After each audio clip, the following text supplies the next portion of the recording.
Hey, welcome back to another Habs Summer Target with the hockey coach, Coach Frenchy, directly for the beautiful country of Thailand on amazing great Wednesday night, August 6th, 2025.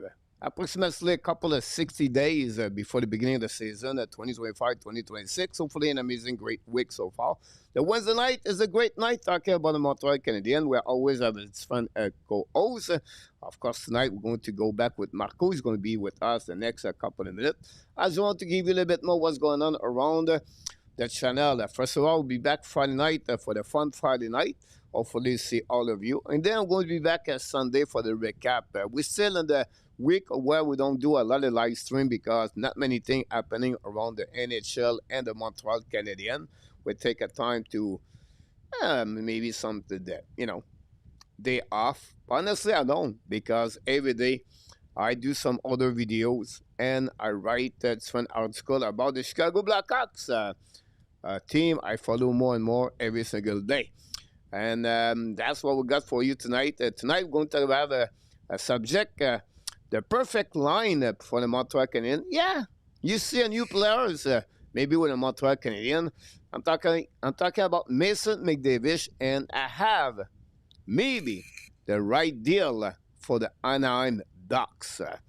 And finally, if you follow my video, today was a perfect captain for the Captain K for the Montreal Canadiens. I'm talking about Nick Suzuki.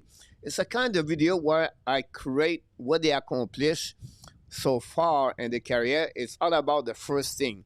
The first when they was draft, first time they was draft, and then he got a first trade. He got trade to the Montreal Canadiens. His first game against the Carolina Hurricane, he got a +1, and then his first goal in NHL again the Minnesota Wild, if I can recall it properly. His first assist, first point in NHL, and then I can go all the way to his career, the Iron Man.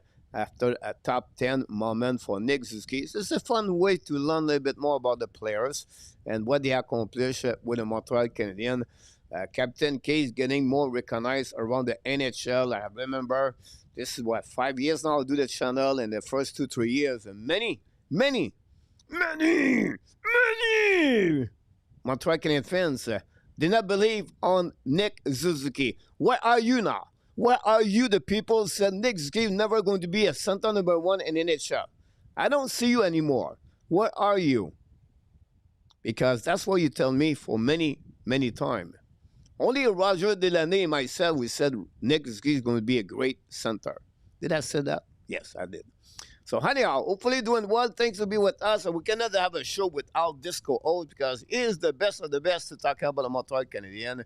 Back in the house tonight, directly from Hawkesbury. Welcome back. And Marko Larrabee is in the house.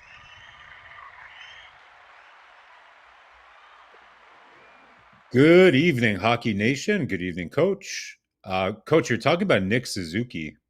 You made me kind of think back to like his first games. The play to me that convinced me that he had arrived in the NHL. I don't know if you remember this play, but I think it was an overtime against the Senators, and he went behind the net and he checked Jean-Gabriel Pajot and removed him, just totally separated him from the puck, and then passed it. He was playing on the fourth line. Remember, they had him starting on the fourth line. I forget who he was playing with, but he was on the fourth line, and they had him out.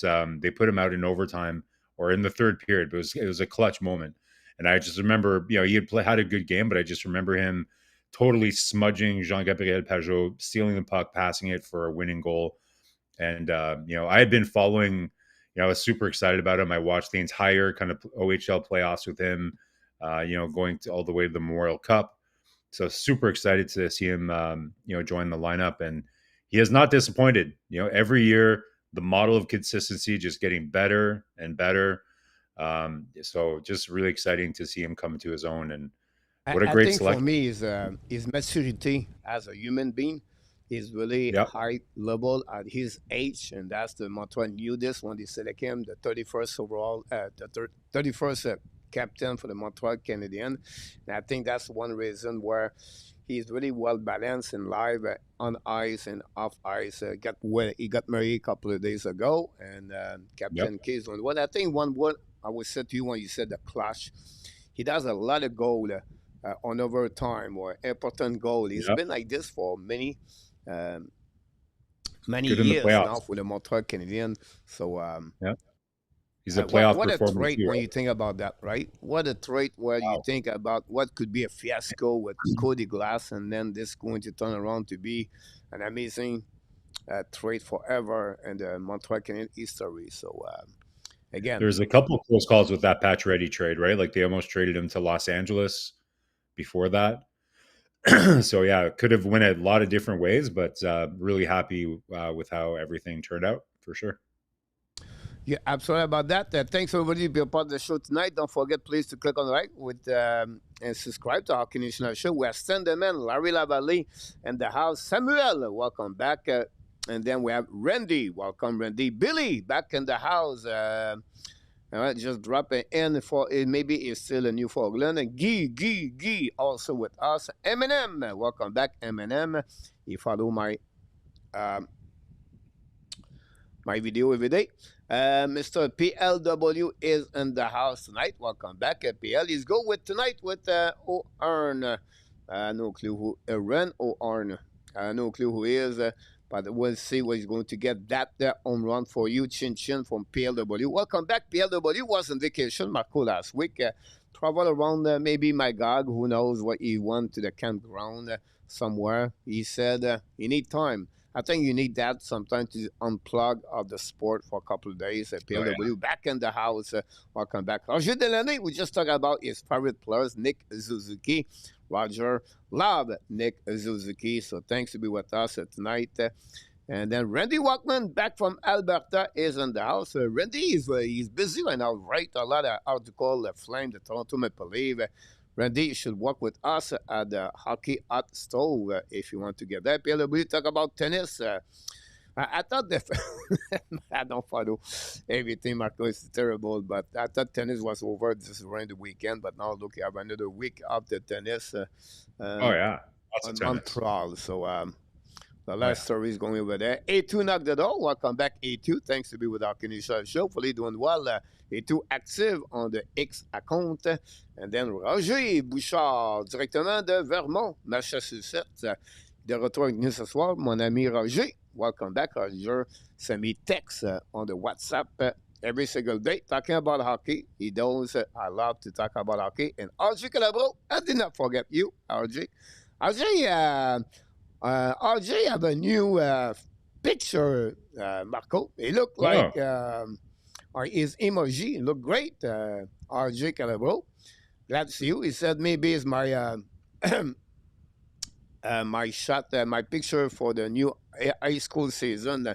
It's coming very soon for high school. So I think it should be start like next 2-3 weeks, Marco. And New Jersey, every Friday night, RJ Calabro work with that high school. I don't know the name of the high school, by the way, but we'll see. So thanks, everybody, for being part of the show tonight. We appreciate all of you. And tonight we talk about Montreal Canadiens. And what we do all the time, me and Marco, at the beginning of the show, we go straight to the point. We talk about the headlines. And Marco is going to start first, like we do all the time. And his first headline, I'm going to let him talking about because he was him. all right, guys. It's the Patrick Laine Summer Tour, starting off in Montreal at Nick Suzuki's wedding, heading off to Oshiega to enjoy some music with the guys, VIP access, and then later in the tour back to training camp for a very, very important contract year. So, yes, guys, we've been following Patrick Laine across his amazing summer.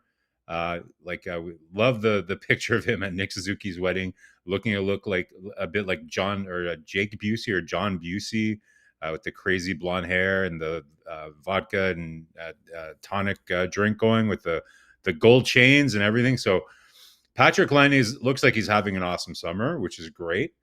But a lot of people talk about how ex teammates and previous teams saying that Patrick Laine was kind of like the odd duck, the kind of like weird guy in the team that nobody really liked him or whatever. But guys, like I have to say, like I'm really really kind of happy with what I'm seeing from how he's really gelling with the group. You know, we're about to see they had the trailer for the Rebuild TV show on Crave. We saw a really interesting quote come from that show last year where he said something like, "Anybody who bets against me is going to lose all their money." You know, so this guy just has a lot of personality, coach, and for everything, listen, like I'm not dispelling what happened with him and other teams. Like it was well documented, kind of what happened in Winnipeg, what happened in Columbus. But to me, he's definitely gelling well with the team here. Having fun at the wedding, then going to Oshiega with the guys, and then not to mention kind of his presence skating through with the guys, practicing at Brassard. He's also participating on that 3-on-3 league. So very active summer. It looks like he's really it's an important year for Patrick Laine, right? Like it's a contract year. We definitely, hope that he is a very motivated guy. And coach, like if he keeps this momentum and comes to training camp, stays healthy, then you can't discount the kind of impact that this player can have. If he can just, kind of put it together, people underestimate his playmaking skills that he has as well. Like we know what he can do with a shot, but he's pretty brilliant stick handler, pretty brilliant playmaker as well. So if he can really learn to play on the other side of the puck here, like I've mentioned a couple times on the last episode, for me, it's the turnovers at the offensive blue line. He just needs to make sure that he can be a trustworthy guy that Martin Saint Louis can get out there. But coach, I just want to bring it up, right? Like everybody always talks about how Patrick Laine isn't a team guy, isn't like, kind of with his teammates. But if you're following him on social media right now, like he's right there having a good time with the guys. And as a Habs fan, it bodes well because a happy Patrick Laine is, like a clear-minded Patrick Laine, could be very dangerous for the Montreal Canadiens. So have you been following his summer tour, coach? Like all the escapades that Laine has been doing this summer so far? Well, look, first of all, you show up every social media, left and right, every day. But I think for me, it's about the great things, right? It's not about negative when you show up on the Yeah. social media. I think for me, is his behavior right now are really impressive and really good to see him that way. I don't know. Maybe have some kind of for many years at least, yeah, sometimes the cloud over his head. And now it finally look like everything is bright, everything is open. He can see the lights behind in front of him now. Get Marie. I feel like his life is completely transformed. And you said the right words. It's like motivation for him. Final year contract. He loved to play Montreal. I think he would like to stay here. He see maybe like the future Montreal could be good for him, for his wife. So we'll see what he's going to do on the ice. Honestly, you judge more when the player play on the ice versus what he's going outside. But Patrick Laine, mentally ready to play the hockey. What he can accomplish. He did it. 40 goals plus per season at young age. He did it. He proved it. And he will help the Montreal Canadiens. And the most important thing you said after that, Marco, is about the trust of Martin St. Louis versus Patrick Laine to get him. Because no doubt on my mind and your mind too, Patrick Laine is a top 6 in NHL forward for any team and a great additional player on the power play. So at the end of the day, Patrick Laine, clear mentally and ready to play the upcoming season. The way he prepared right now, he's on Brassard skating on many days per week with his teammate and his behavior with his teammate. Also, this is a great news for the Montreal Canadiens fans right now. Absolutely. And if I could pull off wearing a bandana like that, I'm assuming that's his tie, right? Like he just took off his tie and then just turned it into a bandana. So always a very stylish guy. Looks like a lot of fun to party with. So wishing nothing but the best and hoping that he's ready for training camp, coach. So it should be fun to watch. You're absolutely about that. So 1-1 down, another one's coming. And mine for this week, Marko never know what I'm coming. So I know what is he gave to me, but he does not know what I'm doing. So today, guys, I'm going with the Montreal Canadiens. The spark of the future is in front of us. When you do what I do, It's all about information. So you go deep on different categories. Not many people talk about the salary cap. You talk about the percentage, Marko, per players for salary cap. You talk about the prospect. You talk about the development. You talk about the rebuilding team, where they are, and what is looking in front of them. And I think for the first time, and you talked about this last week, so I'm going to give you more information. But we see the light, the sunrise, the sunset, and the sunrise of the sun go up right there over the logo of Montreal Canadiens, because it's bright for the Montreal Canadiens on many categories. And I know you said last week, Marko, expectation, and we have to maybe not too much excited. We have to be realistic more to slow down our excitement about the Montreal Canadiens. I understand that, and I agree with you. But when you look about the future Montreal Canadiens and what we had today, and with the salary cap they have, the final year contract of Madison, Price, and Liney, Anderson. following by Anderson and Gallagher the following year, we talk about 8.7, 10.5, 4.7, 6.5, 5.5. Put this together, it's about $35 million Montreal is going to get the next 2 years to use, plus the increasing of the Montreal Canadiens salary cap for the NHL around. This is another positive.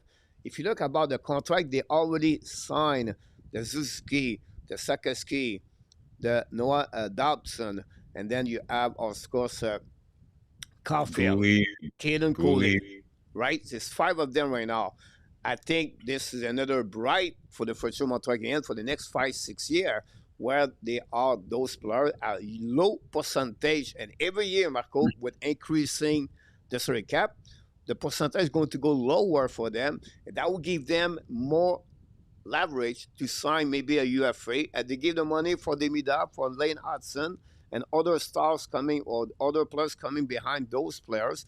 This is another way. And then this year, many times you talk about development, improvement every year, evaluation players.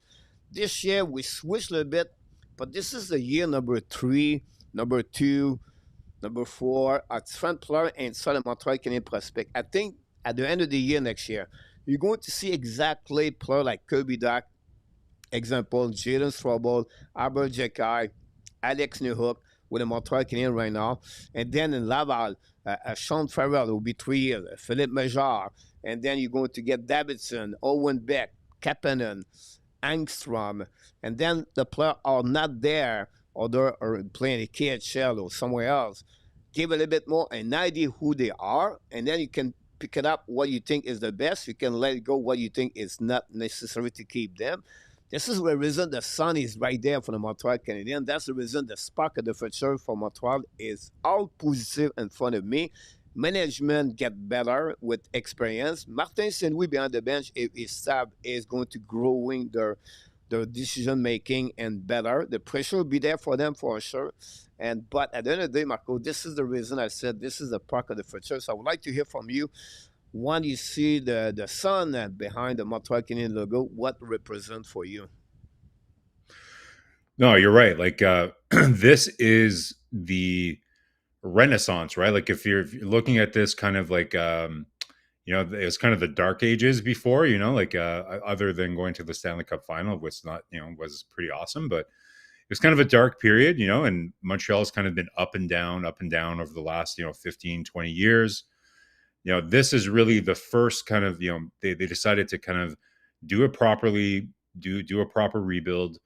And, now this is like the time, it's like an innocent time, right? Like, hope springs eternal at this point, right? Like it's it's weird to compare it to the Toronto Maple Leafs, right? But Coach, you've seen those articles. Remember, like when they drafted Matthews, they had Marner, they had Nylander, and then they went and they got John Tavares.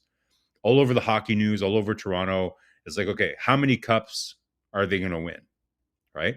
So it's kind of that innocent stage where all the future is there. You see all the pieces are there, but we have to see how it's going to play out. So it's very exciting, and the sun is there. So, but like I said about the Leafs, it goes by like that very quickly, right? Like in 4 years from now, Nick Suzuki will be almost 30. You know what I mean? So it goes by really quick. So yes, there's a lot to kind of be excited about, a lot to look forward to. Like we talked about last year or last week, Montreal's still going to be the youngest team in the league. So there's a lot of players that we think, like, I think they're expecting a lot of internal growth from players like Gouli, like you mentioned, like young veterans that are going to take another step. And that's really going to be the key. Like we said, last week, is in order for them to be at the same level or better than last year, they're at least going to have to be as good on the penalty kill than they were last year. So there's, again, it's very sexy to look into the sun, because the sun is the sexy part of it. It's beautiful, it's red, it's warm, it gives you warm feelings, but you can't just look at the sun. You have to look at what's under the sun, all the little details. So some people might think I'm a party pooper. Like, I still enjoy it. Like, I still love looking forward and being excited about the future, right? But the future it can come and go very fast. You have to, in my opinion, you have to capitalize on the future, on what's happening right now. So a good question is, at what point does this optimism and this innocent excitement turn into a little bit more pressure on Kent Hughes to, like we said, finish the roster construction? Still no second line center, coach. Question marks, like I said, for penalty kill and faceoffs on the left side. So, you know, I don't want to spoil your very positive. I agree with you. It's very positive. But as a fan who wants to see them win, I also care about those details too. Well, I think this year where is the end for the phase number two for the Montreal Canadiens, and they're going to move next year where there's going to be the highest expectation they never have under Ken Hughes and Jeff Gordon next year. I think this year is another year where they're going to build, where they're going to get a little bit better, and then the fun year, the World Playoff will be all over the map for the Montreal Canadiens in season 26-27. This is going to be where Martinson will be year number 5. Then they're going to be the year where they are now, all, all three together, and they have to perform next season. So one more year, and then after that, it will be really where they're going to feel the pressure more and more next season. Yeah, yeah. And I want to answer a question here from Mark. So Mark Elliott, he's like, don't use like Toronto as an example. I'm not I'm not comparing it, like, I'm not comparing it in that way. Like, what I'm saying is that with Toronto, if you're a Toronto Maple Leafs fan, it seemed like you were going to have a long time to win with that core of good players, right? But you asked Toronto Maple Leafs fan, like, did it seem like a long time for you? Like, within 5-6 years, and boom, like, your core isn't going to be together anymore, right? It's not forever, guys. So that's what I'm saying, is like, it's a mix of excitement of what's to come here, but there also has to be, remember, Martin Saint Louis uses the expression aggressive patience, right? Like, I think that's true here too, right? Like, you have to have aggressive patience. I trust that Ken Hughes, is going to find the right pieces to kind of put together the puzzle here. But at the end of the day, it's hard. We know it's not easy. Like, they're not giving away second line centers and everything else, but you have to give to get. And that's sometimes, like, you need a really big blockbuster trade to really kind of get that final piece. And I'm sure we'll talk a little bit about that today as well, Coach. Different trade options. You're right about that. We want to welcome all of you. Some people pop up last couple of minutes. Gary C. Look, hopefully doing well behind the wheel. Back now at work at the UPS.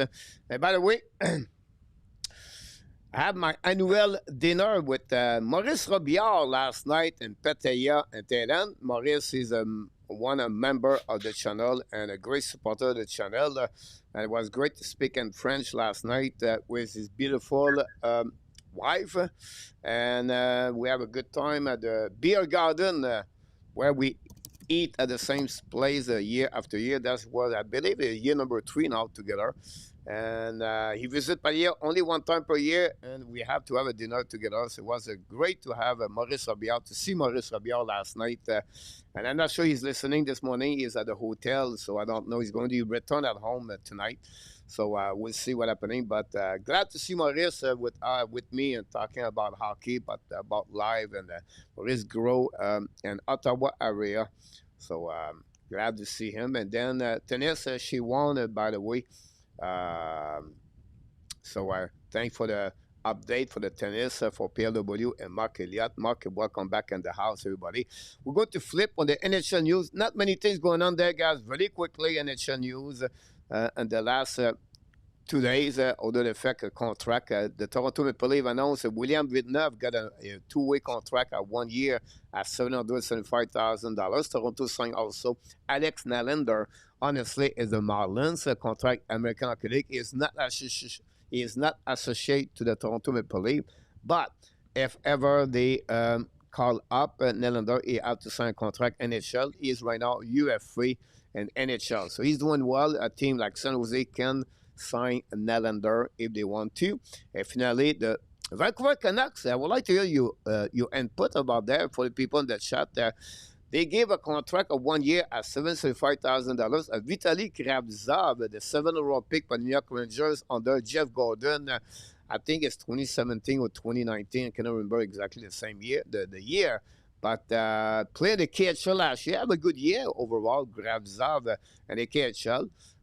Tried to come back in NHL, and maybe, he realized the fly in the NHL was better, the plane at the KHL, Marko. So, I don't know. But what do you feel about that, Vitaly Kravtsov back in the NHL with them?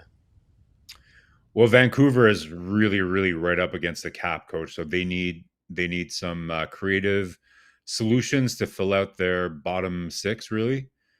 So I think this is a nice, a nice gamble. Like, why not? Like, has a lot of potential upside. I didn't really follow him too much in the KHL last year, but I know, like, when Montreal's depth was a little problematic, I would have been in favor of Montreal. I was surprised Montreal didn't take a stab at signing him on a flyer or whatever. But good for Vancouver. Like, Vancouver, like, I commented on your, I saw your power rankings video, coach, and I did comment on there that I felt you did have Vancouver a little bit high for me, but Vancouver, like, I think somebody, Gary, Vancouver on life support. Vancouver is in a weird spot, man. They're in a very weird spot. They're going to be very hard pressed to try to convince Quinn Hughes to stay there. I think. I think they're doing everything they can to try to make it sexy for Luke Hughes, or sorry, for Quinn Hughes to sign there. But if for whatever reason they're not able to sign Quinn Hughes, coach, wow, that, like, remember my friend Will? Remember we had him on the show? He's in Vancouver, and so we chat all the time, and we should have him back on maybe this summer to talk about the Vancouver Canucks. But what a strange team, right? Like, it was going like this, and then boom, just complete, just destruction, totally other direction. It shows you just how a couple of bad moves can really change the trajectory of a team really, really fast, right? Because you had so much hope going for that team on the rise. You could argue one of the best, like, kind of Canadian teams in all the NHL, and I think they're going to struggle this year a lot. So interesting team, but I think it's a good move. Kravtsov, it's a good gamble. Great point, Marco. I just want to mention something. When I said the Vancouver Canucks on my power ranking, is sometimes when you build this, Marco, you put the piece, it says like a puzzle, right? You put the logo there, you put the logo there, you go there. Then you realize at some point, oh my God, I forgot that. I cannot build everything. So I said, this is a team I have difficult time to read. Like, you don't know what you can get. The only thing it could be a little bit positive for them, they have key major injuries player last year. So that will maybe helping them. But still, Evander Kane over there, it's just not guaranteed there. I agree with you, it will be a bit lower. But I don't think so. I put them at the playoff, by the way. But no, I think they're going to be a bottom 10 team. And like to me, coach, like you know, they're going to be one of those teams that if they have a bad start, maybe they decide to make a pivot and go for a tank, right? Because we all know, like we said, like and Jeff Gordon said this too, right? There's going to be a lot of teams. Everybody thinks right now that they want to get better and that they're going to be competitive. But then before American Thanksgiving, if you're not in it, you're going to want to take a hard right pivot and go for McKenna, right? So that it always happens when there's an elite draft happening. You're going to have teams that are going to kind of decide to sell a lot faster because they want to have part of what's going on there. So there'll be definitely a team interesting to watch for sure. Yeah, if you look about the line right now, you know what I mean, like Peterson, Bozer, DeBrusque, Kane, Carla, Shedil. We never heard about Philip Shedil, by the way. He had Uh, a decent start. Like he had a decent start when he first got there, but with him, it's all about whether he can be, he can be actual healthy to play. That's the going to be the defense trick, is not right? too bad when you consider Hughes, Ronek, Peterson, Myers, Olde, Forberg. Another Peterson, honestly, is only young. They got also POJ, Joseph last year.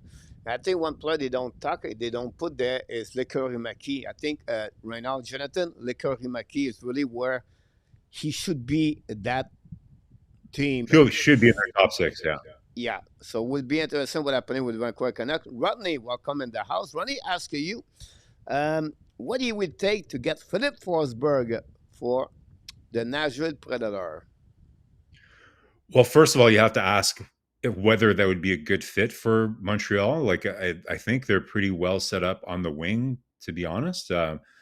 But assuming they would want to do that, let's say they wanted to go after a top six winger, Nashville, would be looking for a lot for a player like Forsberg. So if you're Montreal, you're looking at probably at a first round pick. You're looking at like at a Michael Hage and maybe kind of like a defense, like an Engstrom or something. It would be probably three pretty good pieces.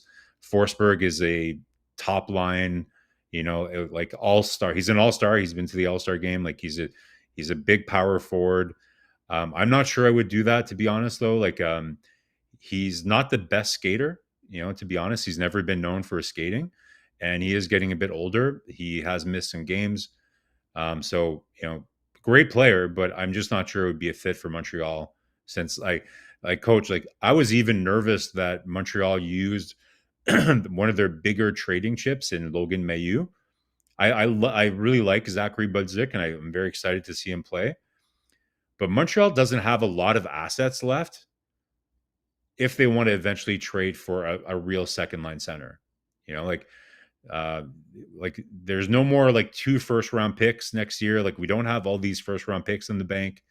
We don't have that. Like we traded the top right-handed defenseman other than Reinbacher, which I don't think they're going to trade him. So Montreal doesn't have as many trade chips as they used to. So I would be very careful about spending those on anything other than eventually getting that second line center. But Forsberg is a good player for sure. Yeah, I think you nailed it at some level. Like his age, contract 8.5 is not bad at all. He's going to be 31 years old after that. He go with another 5 year contract. He will be 36, 37 And at his the end of the skating is contract. Pretty difficult about that. You nail it about what the Nashville is looking for because there are not yeah. many center over there. So it's a thing going to be at the bottom five for the upcoming year, I believe. This is a team right now. They are get older. Stankos. Talk about Forsberg. You talk about Marchessault. Bad signature. They got Sikic, defenseman. Hosey. Uh, he got hurt last year, concussion. We have to see what he look like for that coming year. Can become back again? This is a team where it's all about Roman Hosey at the end of the day, Marco. If Hosey play like the level he can play, that would just increasing the level of his scoring with Stankos and Marchessault with the rest of Forsberg. So would be really interesting to follow Nashville. But again, like Vancouver, there's a lot of question mark inside of that organization for upcoming season. So that's all, guys, for the NHL. We're not going to talk too much about NHL. Very quiet around the team, around the other things. But I have a couple of questions. The clash will talk about the NHL team, so I think it'll be good to talk about them the next at the end of the show. We have a few people knock the door. N26. I just saw N26 in the chat talking about Kirby Doc. But I want to mention welcome back, N26. I know you enjoyed the summer. That's very important for you and for your family. That's great to hear from you, to be around. We miss you. That's the only thing I want to mention to you. And hopefully, guys, you don't forget to click on the likes. Let's move on to Habs news, Marco. And it's a couple of news, but it's consistent to hear from what you think about this. First of all, the World Junior Championship 2026, Canada and USA projection roster from different scout expert. And I'm talking about Ellis from the face Daily off. face off. Yeah, Yeah. you have the guy for Atlantic, Scott Wheeler. You have Chris Peter for the Flow Hockey. I missed one. So they all gave us a projection of what it looked like. And good news for Montreal Canadiens, they're going to get, first of all, Koivu going to be with the Team Finland. That's the first thing. But now they think Michael Edge will be on the third line as a winger or a center for the Team Canada. And Mooney is on the third line right now with the Team USA. So I want to hear from you what you feel about that selection by projection selection for the Montreal Canadiens prospect. Yeah, well, coach, like you can argue if you had an all-star team for the World Junior Showcase that we just saw in Minnesota for the forward group, probably the whole all-star team would probably be all Montreal Canadian draft picks, right? Koivu had a tremendous tournament. I think he had 7 goals. Michael Hage was really solid. And then to me, Mooney was like, he was electric with the puck, coach. Like on that left side, just he's so dynamic with the puck. It's so fun to watch. So no, I think that projects. Those are great projections. We'll see, how they do in the season.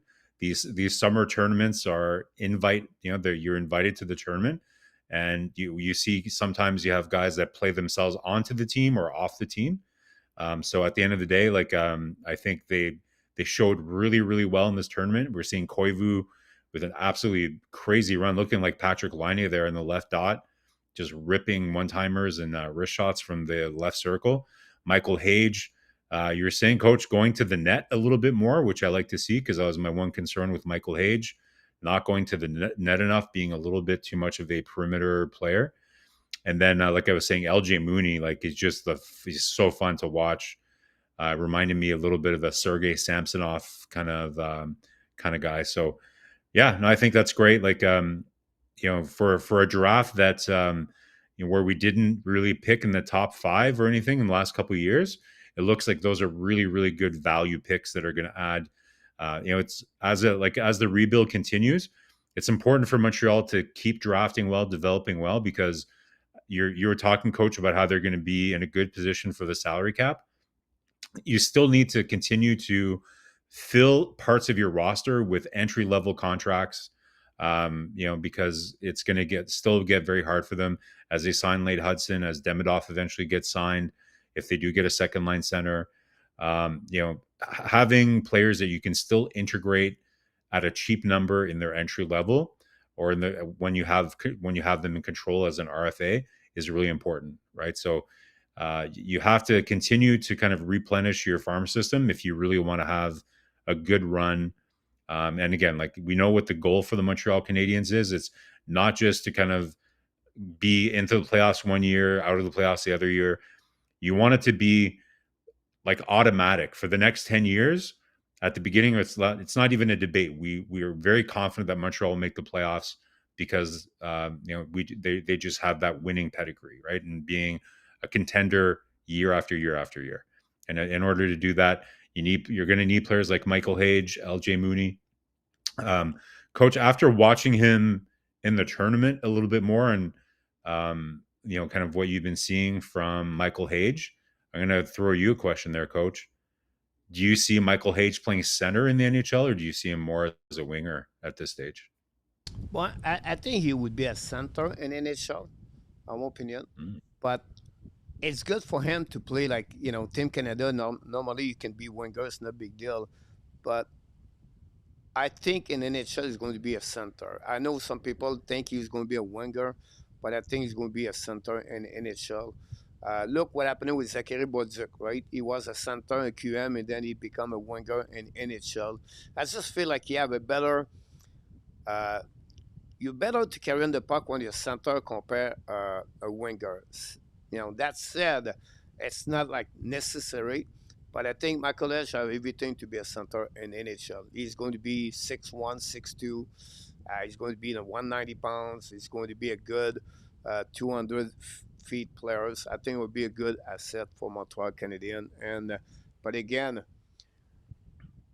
Montreal are so light. When I said light on the top six players as a center, I will Oh focus yeah, more to see him more development of the center if he can yeah, accomplish that. Does it make sense? yeah. To me, it's still a big question mark. I think it was somebody was saying earlier that they don't see Montreal spending big assets to go get a center, and that the solution will come internally. And I saw some people talking about like Veleno and like players like that, like guys like okay, yeah, maybe in the short term, but like let's be honest, like Michael Hage is the best potential option that they have to be a future second line center, but by no means is it a guarantee that he's, in my opinion, that he's going to play center. I think he has a really good shot to be a top six forward in the NHL, but I'm still not convinced that he's going to play center.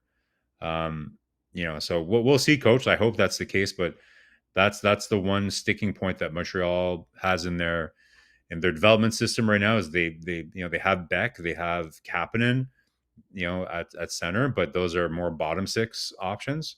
So there's not like a future, guaranteed kind of like top six center in the pipeline here. Hage to me is still a question mark.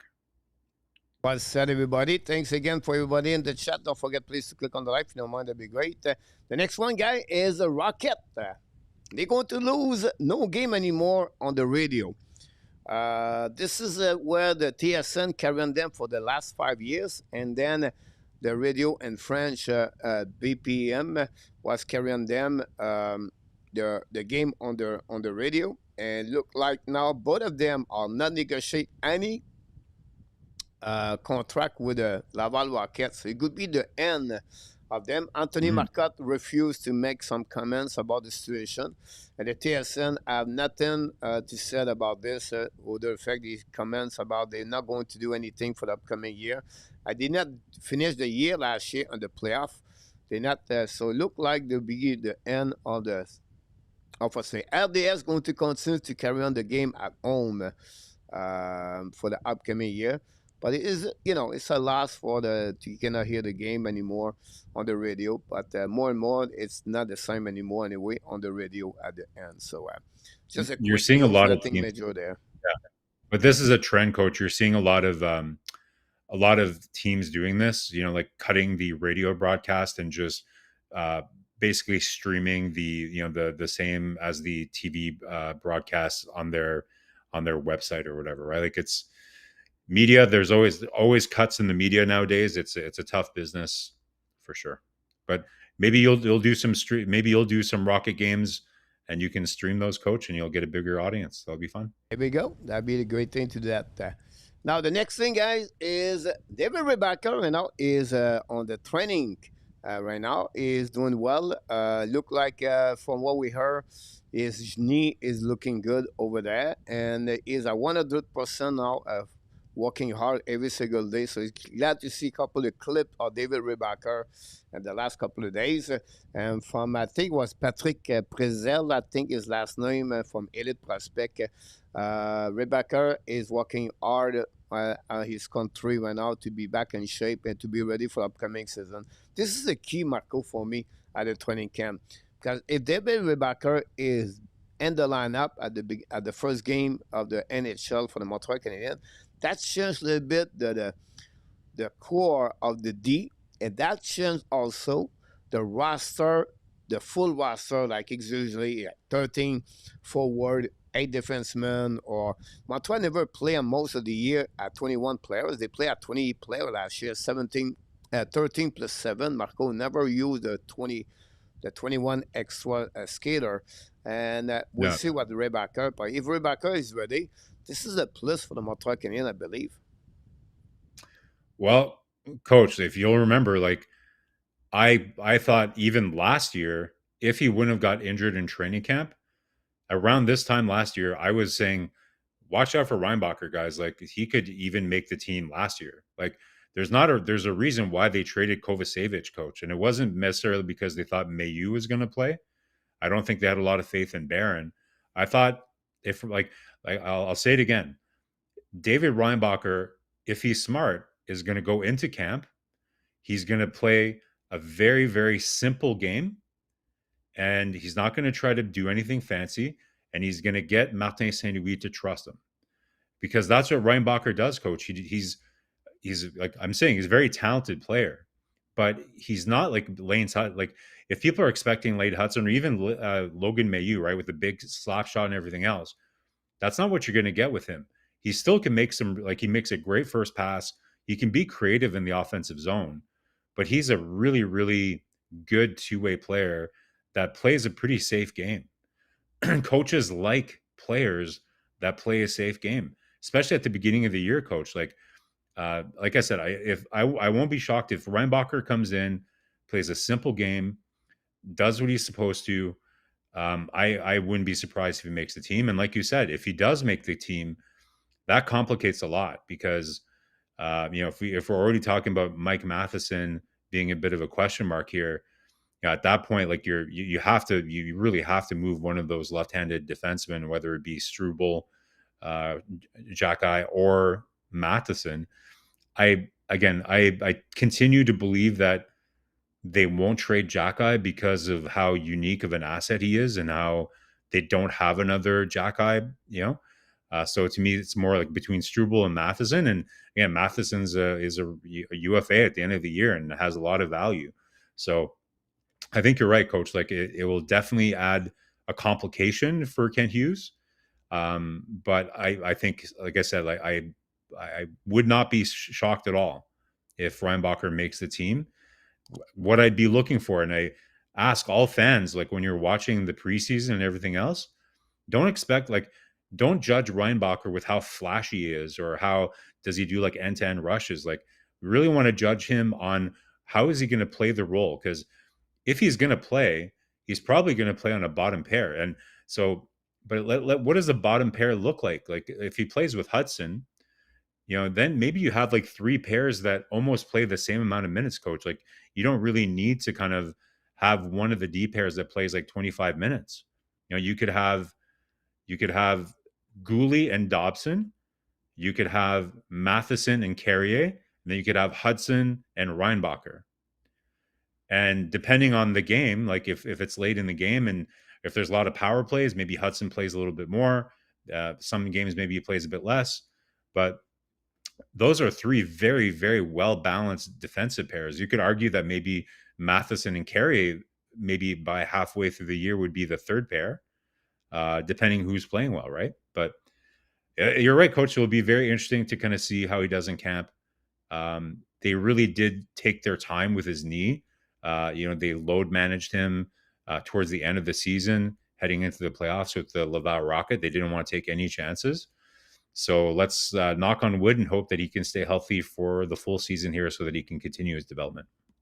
All right, that would bring the subject, or one of the subject is a Doc situation. We have a social media fight right now. You have Maxime Truman, and then you have Eric Angels. Truman said Kubidak is not ready for the upcoming season.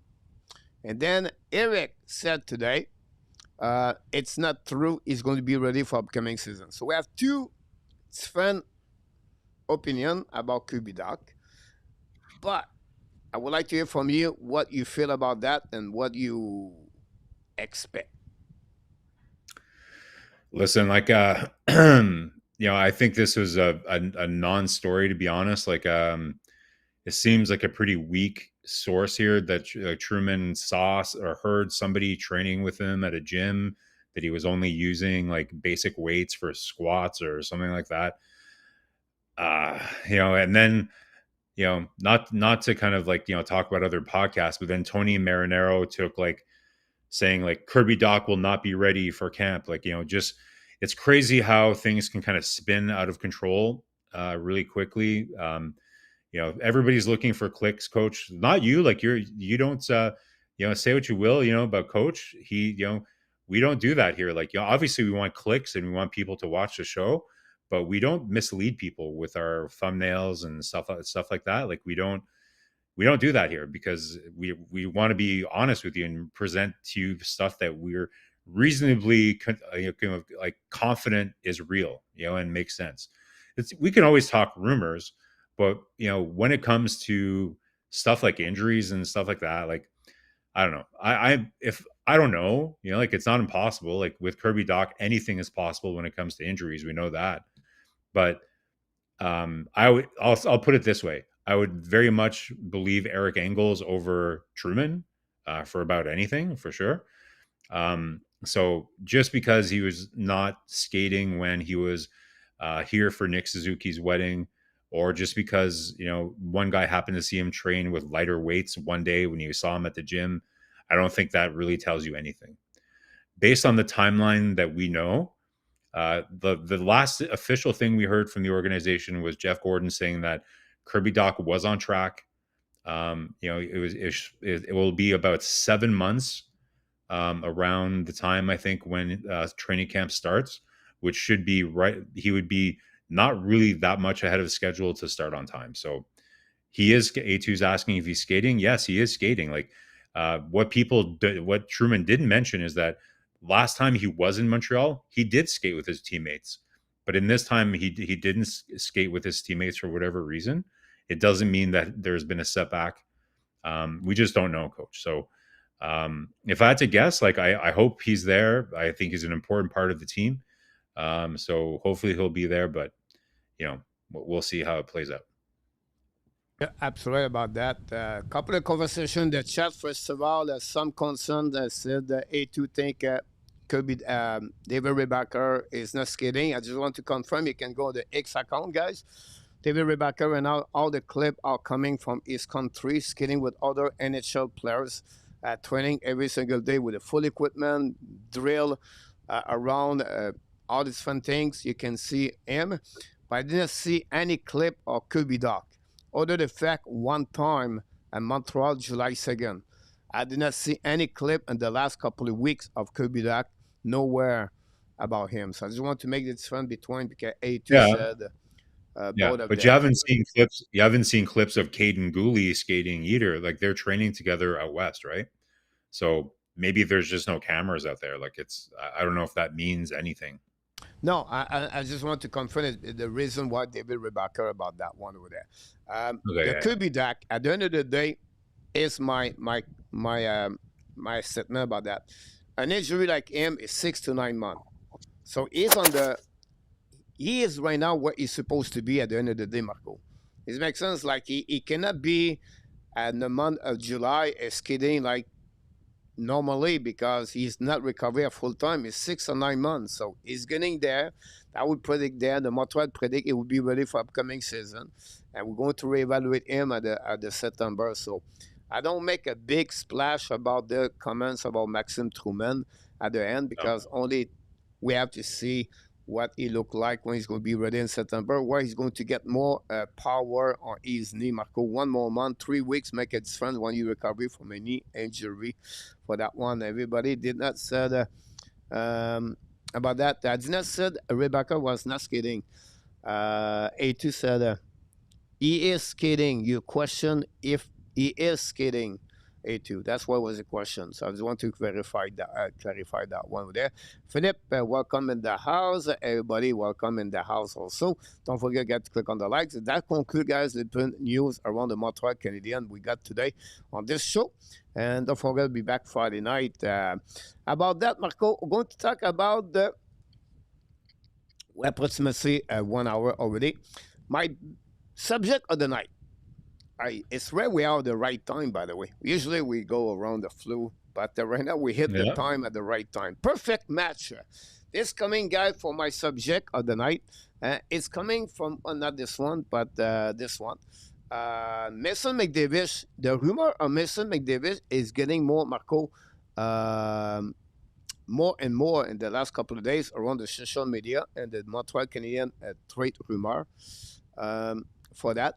And so I decided to make some research about, okay, how they can trade Mason McDavid and what they need to return. So you have different expert around the NHL like Pierre Lebrun or but there is Murphy, really well known as a reporter in NHL, talk about what they would pay for him, everything like that. So I decided to make the little bit a 5-10 minute guys about the perfect line for the Montreal Canadiens, and that will give you a little bit more a conversation and the chat for everyone. So we'll see what it look like. I'm going to give you also at the end my prediction of what we need for the Montreal Canadiens to get Mason McDavid. First of all, it will be amazing to see Demidov, McDavid, and Patrick Laine together. You can set Bolduc, whatever you want to mention that one, but it's set to have McDavid a second center. 22, 23 years old, 51% of the face-off, really 6'2", 190 pounds, maybe 200 is really what they're looking for. So I said, okay, if I make a statement, Marco, about a perfect line, to make a trade, I had to do some search. So I tried to look about different trade in the last 12 months about the young guns in NHL. The first one come in my mind is Gigi Peterka for the Buffalo Sabres. They trade Peterka, guys, to the Utah. In return, they got down Josh Down, a Kessel ring plus a pick. So they're looking for a defenseman. They're looking for a bottom six to establish an NHL. They expect him to be a third line in the NHL. And then they select a pick in return for a Peterka. Some of the experts say it was a little bit low. Some people say it was very high. Then I go to a one-to-one trade. A couple of years ago, we have a trade between Pittsburgh and the Winnipeg Jet and McCarty for Yager. Yager, yeah, Oh, right? well, One to I don't one think on those that are the one. same kind of players. Yeah. Yeah. Okay. Okay. And then you have a trade happening for the last couple of weeks on month. Isaac O'Ward for the Tampa Bay Lightning to Sam O'Reilly. 230, two players at 30-31, and the two trade for Yager, it was a 14 versus a 14, and Peterka versus the trade with that. So that's pretty much what you trade. My point behind that, Marco, is we always expect the lottery when you trade a player. You expect it's going to cost a lot in return. When you realize, when you make a trade for the last young players below 24, 23, it's not big. It's just I don't know, coach. Like, I listen, I appreciate it. So, listen, good examples, but let me kind of push back on some of those, right? So, Paterka, well, so to me, Buffalo absolutely got fleeced on that trade. Like, it was terrible return. Paterka is a winger, though, too, right? Like, no question, he's a top line winger, potential 40 goal scorer, maybe 90 points. So, listen, definitely a top line player, but he's not a center. But I don't think this is a good comparable because I think it was a terrible return. The other well, two I think trades you you talked guys, about, you Randy said the same thing. You underrated Kesson Ring. I like Kesselring. Like I think he's a top four defenseman for sure, but I don't think that he's a top pairing defenseman. And ultimately, like I know he's a right shot defenseman; those are very rare to get, right? But he's not a proven like he's a 20. He's not young either, coach. He's like what, like 25? Yeah, but that's He's the only got age of defenseman, Marco to reach the NHL. If you're not a star, listen, like listen, I've watched Kesselring. I know exactly like he's a good player. He'll be a great top four fit. Like Buffalo needed a right-handed shot defenseman. I totally get it. I'm just saying, like, so this is more of a trade that made sense for their needs, but I think on the open market, they might have gotten more. But this is a good. I'm not saying like they got fleeced in the sense that they could have gotten more, but I still like it for Buffalo because they have so much depth on skilled, smallish forwards that I think they could afford to make this trade. It was fine. The other two trades though, that you mentioned, like McGroarty for Jaeger, and like those are not former top 3 overall picks that already are 50-point players in the NHL, coach. Like these are unproven players that were drafted in the first round, but not in the top 5, and they're not proven NHL players. While McTavish, even though he's not like an elite proven player, he's still a 50-point player at least in the NHL, and most people project him to probably be more like a 60, 70-point player when he fully kind of grows into what he's doing. So I get what you're saying, right? Like often, but a lot of times, coach, what we see is that the teams get a bit less. Like look at, and then you can't compare it to a player like Zegras because Zegras was a distressed asset. Like I didn't put Philadelphia, he's a Zegras, by the way. no, I know, but like I know you didn't mention it, but some people in the chat might be thinking about that too.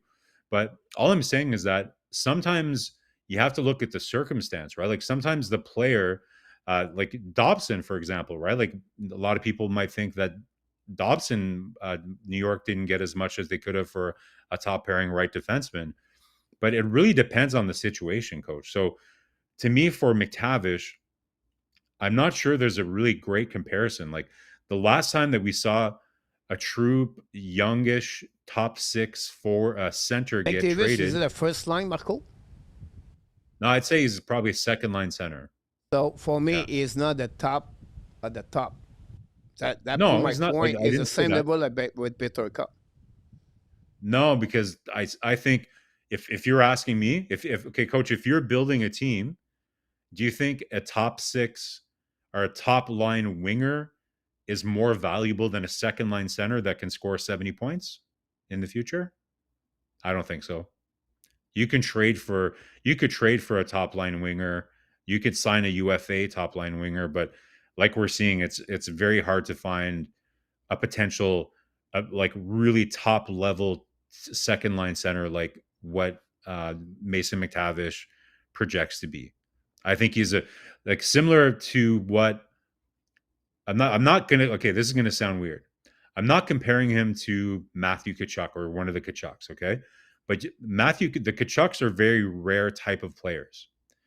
Mason McTavish is a very rare type of center in the sense where he's very good on faceoffs. He's a good two-way player. He plays gritty. Like he's a very complete, like I think he's going to be better than Sam Bennett. And we saw kind of what Sam Bennett did in the playoffs. Maybe not as dirty as Sam Bennett, but I think has the potential to be just as competitive and everything else. So Randy's saying the thing that makes him so expensive is that he's young. Yeah, like and he's a center, left-handed center. So I still think it's going to be expensive, coach. But I'm curious to see kind of what your trade like. You're teeing us up here. You're teasing us. So what is the trade proposal that you think Montreal would need to give up to get somebody like McDavid? What I want to mention, guys, you see McDavid, guys, another way. He's never going to be Sam Bennett. It's not a kind, guys. He does not hit. I said he's competitive. He's as competitive as Sam Bennett. Compete for me is a guy go for checking. He's a guy complete his check. He's a guy go all the way to the end. Yeah, he had average 65 hit per year, guys. Thing. He's the same level and lower than Nick Suzuki. But the coach, like that's a very basic way of looking at competitiveness. It's not just the number of hits; it's how many takeaways, how many puck battles. Like just hits is not like how he you measure 18 takeaway last season. Like, yeah, he's still young. He's still young, coach. Like he's not there yet. But I'm saying he has 22 years old. He's 4 years now in NHL. He never reached over 22 goal one last season. He has 17, 19, 22. Like for my friend between all of you and me, I don't see Mason McDavid like a top players center in NHL. For me, you don't think he's a second line center? Only second center. You know, you cannot trade him like Jack Eichel. Well, no, nobody's saying he's the same value as Jack Eichel. Nobody said that. No, but you guys, you tell me, you Randy said it's going to be huge in return. It is going to be huge in return because of the market, coach. The market. So what There's is no huge in centers return available. for you? What is huge in return? Okay. We were saying before we were talking about Forsberg is going to cost you 3 pieces, right? A first round pick, a good like forward prospect, and maybe another kind of defensive prospect. 3 pieces at least, right? I think for McTavish, you have to look at what Anaheim's needs are, right? Anaheim is not interested in futures anymore, coach. Like they're pretty much in the same position as Montreal. He's not Getzlaff run. I don't think he's going to be Ryan Getzlaff. But so what is Anaheim looking for? I think that's a better question. Anaheim is like, if for whatever reason, I still don't think they're going to let him go. By the way, I think they're going to sign him because Now I want to let he's you know been, what you're talking about. They're looking for a right defenseman. yes, they're looking for a right, but that can play in the NHL right now, right? Like they're not looking for Yeah, futures. no team went out. They can talk to give them what you're talking about. Exactly. So Sometimes when why you why make are a we trade, Marco, you cannot get what you're looking for because it's impossible. like Montreal trying to find a center right now? Okay, Exactly.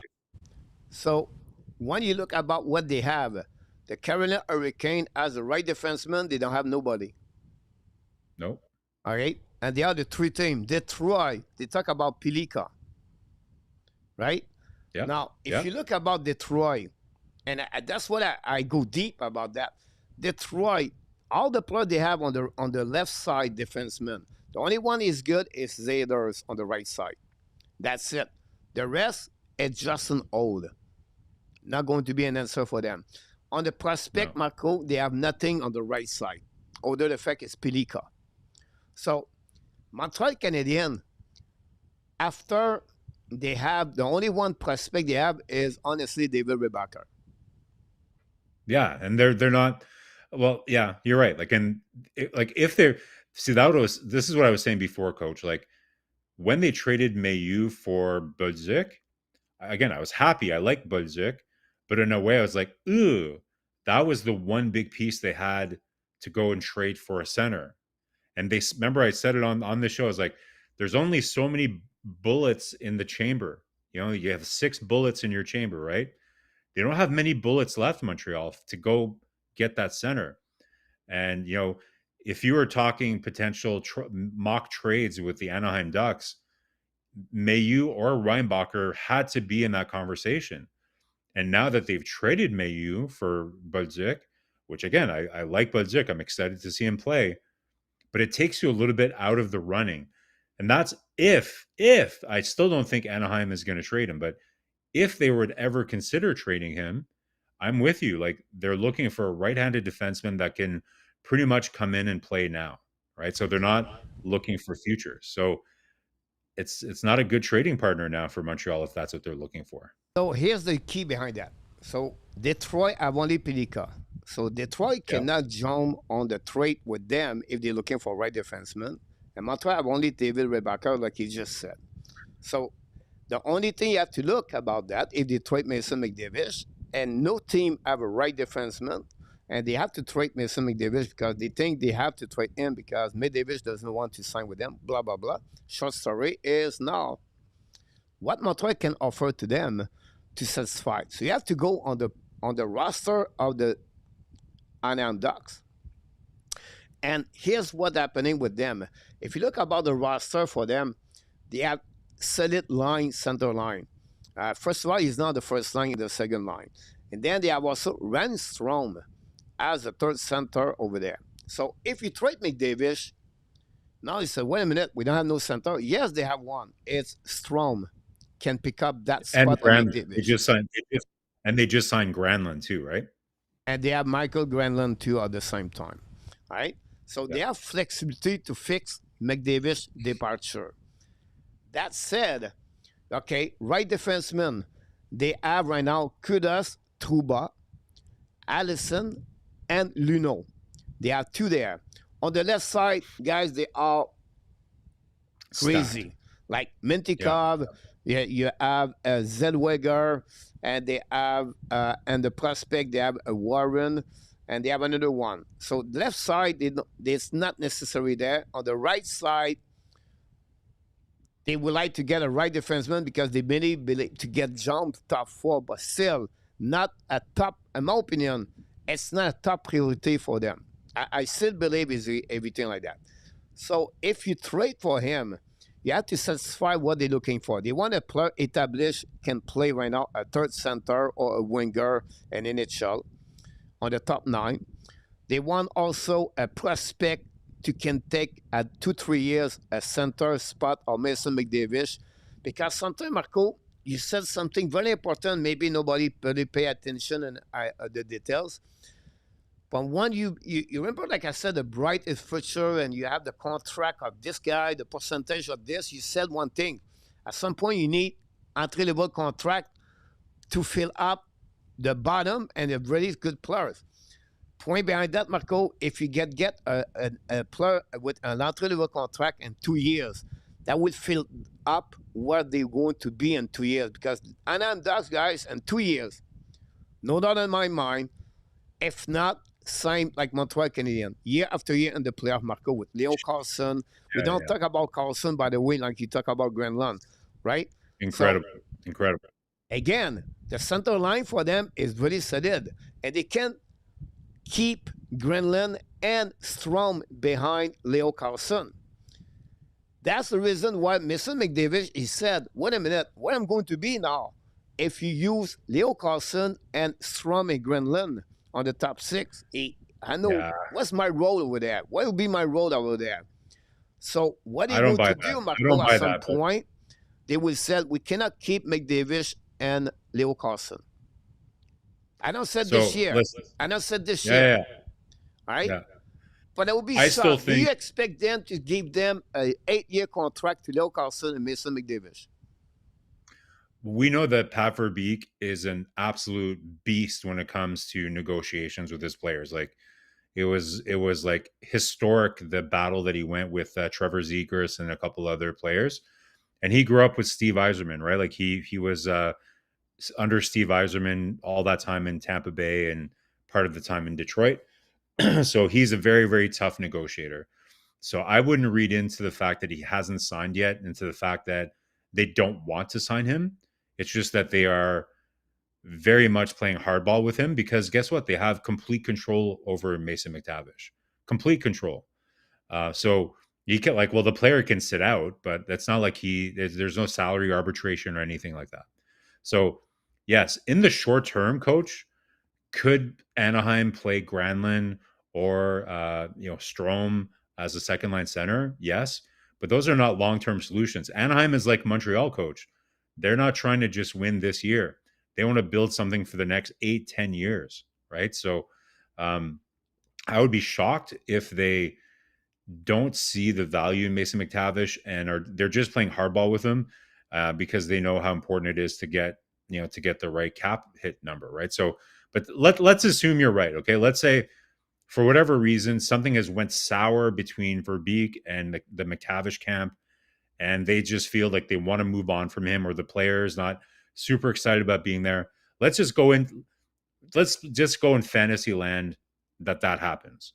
Okay, so we've already established that Montreal doesn't have, other than Reinbacher, which I don't think would be smart to make that move because it's almost going laterally, right? Like I don't think it makes that much sense to do that. So you were saying that okay, so they're pretty good on both sides of the defense. They're good on goaltending. Wingers, so they got Brett Seneca 2 years ago, the year that Montreal drafted Demidov, who's a right hand shot. And they just got Roger McQueen in last year's draft, who's also a right-handed shot. So it leaves me thinking. So they just got Chris Kreider, okay, who's a left-handed shot. He's going to be there for a couple of years. What do you say to this, Coach? And I'm curious to see what people in the chat think here. Would you trade Uri Slavkovsky for Mason McTavish? Would you trade Uri Slavkovsky for Mason McTavish. Let me make my case. I just told you before that Paterka, who is a top winger, like he's the top three, like he's a top line winger that can score probably 90 points, 40 goals. Doesn't play big though. He's not a big guy. But to me, wingers, even a top line winger, in my opinion, is not as valuable as a real good second line center, like a second line center that can maybe get you 60, 70 points, that can win faceoffs and be a really, really good 200-foot player. To me, if you went to every GM in the NHL, which one do you think they would value more, Mason McTavish or Juraj Slafkovsky? I think it would be pretty even. Just because the position of the players, you have to go with McDavid. Yeah. That said, I agree. Montreal Canadiens, for what they have with Slafkovsky, a power forward 6'4", 6'3", 6'4", 250 pounds, going to hit 200 to 250 hit per year. I think it would be more good for the Montreal to keep Slafkovsky, because they don't have any player on his size, and they don't have any player can do what he does right now with the Montreal Canadiens. And they are not easy to find in NHL, the size of the winger. No, they're not. So I agree. So he's like, if you had to rank it, it's easier to find a player like Slafkovsky than it is a second line center. Because you could use, like, if you use Josh Anderson, for example, on that top line, and you expected him only to get 40 points, but he played the same role as Slav, which is play physical, go retrieve the puck for Suzuki. Like, you could still have the same chemistry on the Suzuki line with a big body that can still knows how to play with good players, but can bring you that physical game. It won't be the same productivity that you get with that Suzuki line, but you can still kind of manufacture it as long as you put a similar type of player with them. But what you can't simulate, or what you can't try to find an imitation for, is a guy who can play center and win faceoffs and all that. So to me, it's easier to replace what Slafkovsky does on the first line than it is to find somebody that can do what McTavish does potentially on a second line. So I would do that. So that's one scenario. Question for the chat: would you do, if you're Kent Hughes, would you trade one-on-one Slafkovsky for McTavish? Option one. Option two, not again, Anaheim, like you said, they're loaded on defense, right? But maybe they don't love, we know that Pat Verbeek loves gritty, aggressive teams, right? Would you trade Caden Gooley with, say, somebody like an Owen Beck and maybe a pick or something like that for Mason McTavish? I saw someone earlier saying, if you trade Caden Gooley, you re-sign Mike Matheson for 3 years or something like that, 3-4 years. How about that, Coach? Would you trade Caden Gooley plus another asset for Mason McTavish?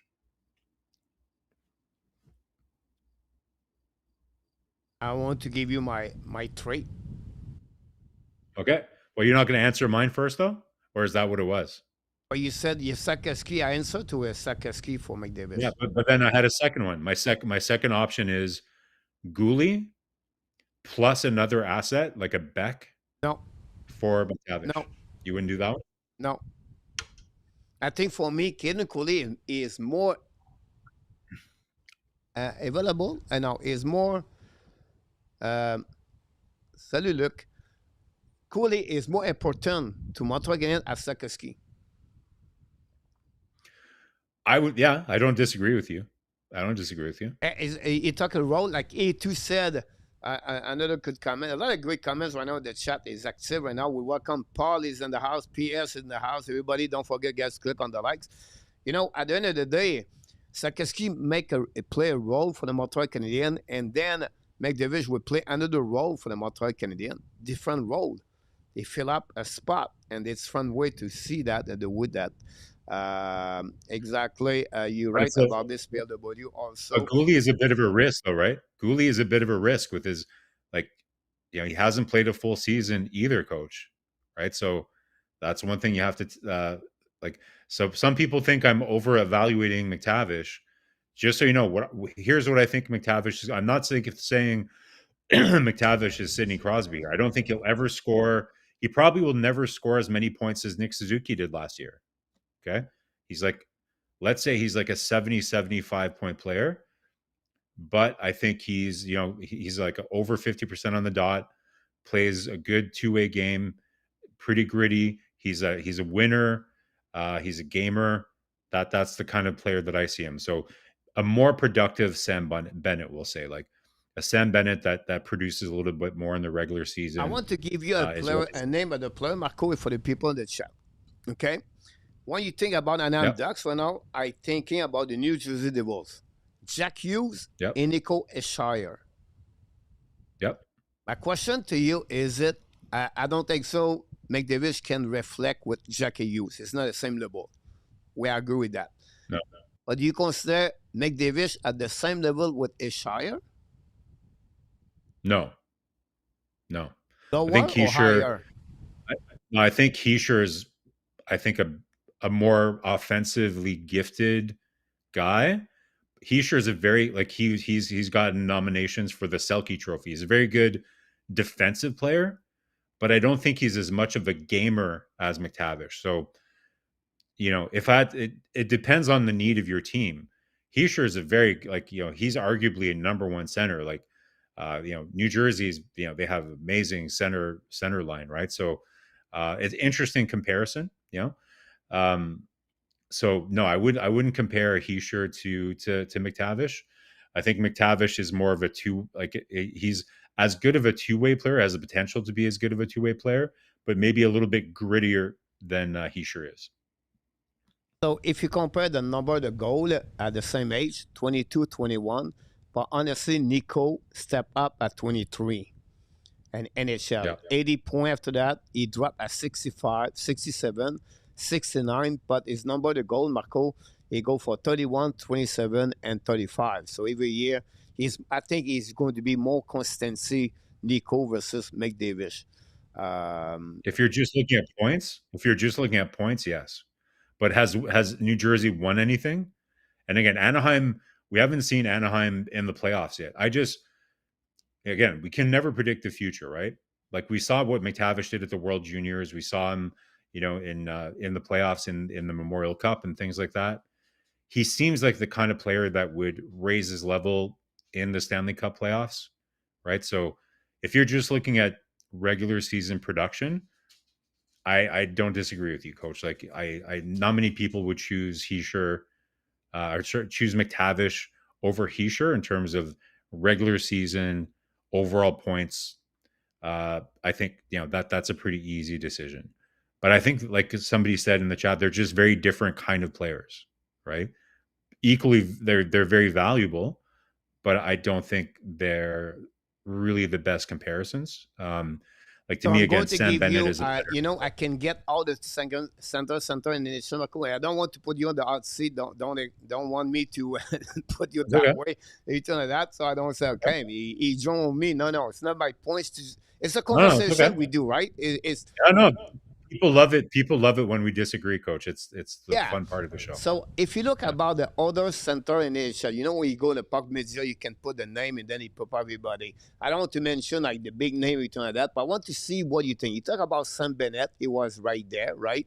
Um, I don't think so. He's compared to Brock Nelson. I don't think he's the same prototype of the players, right? But No. I want to go now to Dylan Cousin.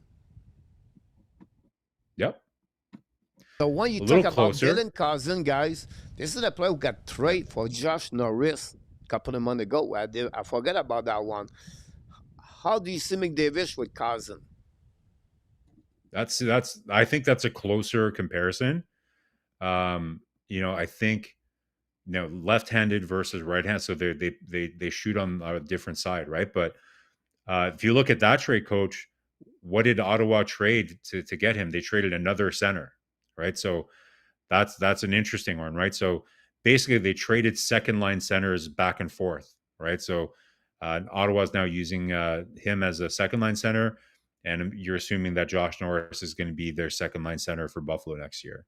So it's a hard trade to kind of calculate because it's center for center. So if you're asking me to compare Dylan Cousins versus McTavish, it's hard to because neither of them Cousins has only had one playoff season with Ottawa. I think he played pretty well. We haven't seen what McTavish can do in the playoffs yet, but I think they're pretty equal. If I like for Montreal, I'm glad that they didn't trade for Cousins because he's a right-handed shot and Montreal needs a left shot center, right? But I think I put them on a pretty equal setting, I think. Cousins at 21, 68 point, 31 goal, but he never repeat after that. 47 point. Yeah, that one. With Ottawa together, he has last year, guys, 47 point, 16 goal. Approximately the same number of point of McDavid at that level. And then I want to give you Anthony Cirelli. Yeah, so like to me that is a luxury option. I think that would be a great fit for Montreal. Again, I don't see a world where Tampa is trading a player like Anthony Cirelli. I think he's a bit older, obviously, but doesn't fit that perfect age group that Montreal maybe would be looking for. But he's a great skater, right? But I'm talking about there's a lot of miles McDavid. Compared to McTavish, like McDavid. yeah, McTavish, like I think again, different players, like Cirelli was mostly playing third line minutes most of his career. I don't know what his production would have been like if he was playing with better players and when Tampa was really, really deep as a team. So it's hard to say. That's a tough one. Like I think I would probably if I had to bet who's going to have the best career in terms of points, like it's going to be hard to repeat what Cirelli did in terms of Stanley Cups, right? Because he played for an amazing team. But I'm going to say, like, I don't know. I get a feeling that McTavish might have a better overall career if he plays on a good team. So I would put them. I would put McTavish slightly above Cirelli, I think. All right. Now I think if people want to know my trait, and I think everybody want to do that. I know. Yeah. Look, I look about Montreal cannot trade David Rebacker. That's first. They cannot. They don't want because they have the only one is coming for the right defenseman. You're right when you talk about Logan Mailloux, everything like that. Then I look about also, guys, the roster at Anaheim Ducks. So you have to remember that one. It's not because the player I'm going to mention, because someone will be laughed at one players, but that's what they need at this moment. But they are going to focusing on the next player is going to be with that package deal. So that's what I got from Montreal today. And that's what I consider McDavid, not the same level like many of you think he's the next level. Anyhow, here we go. Marko.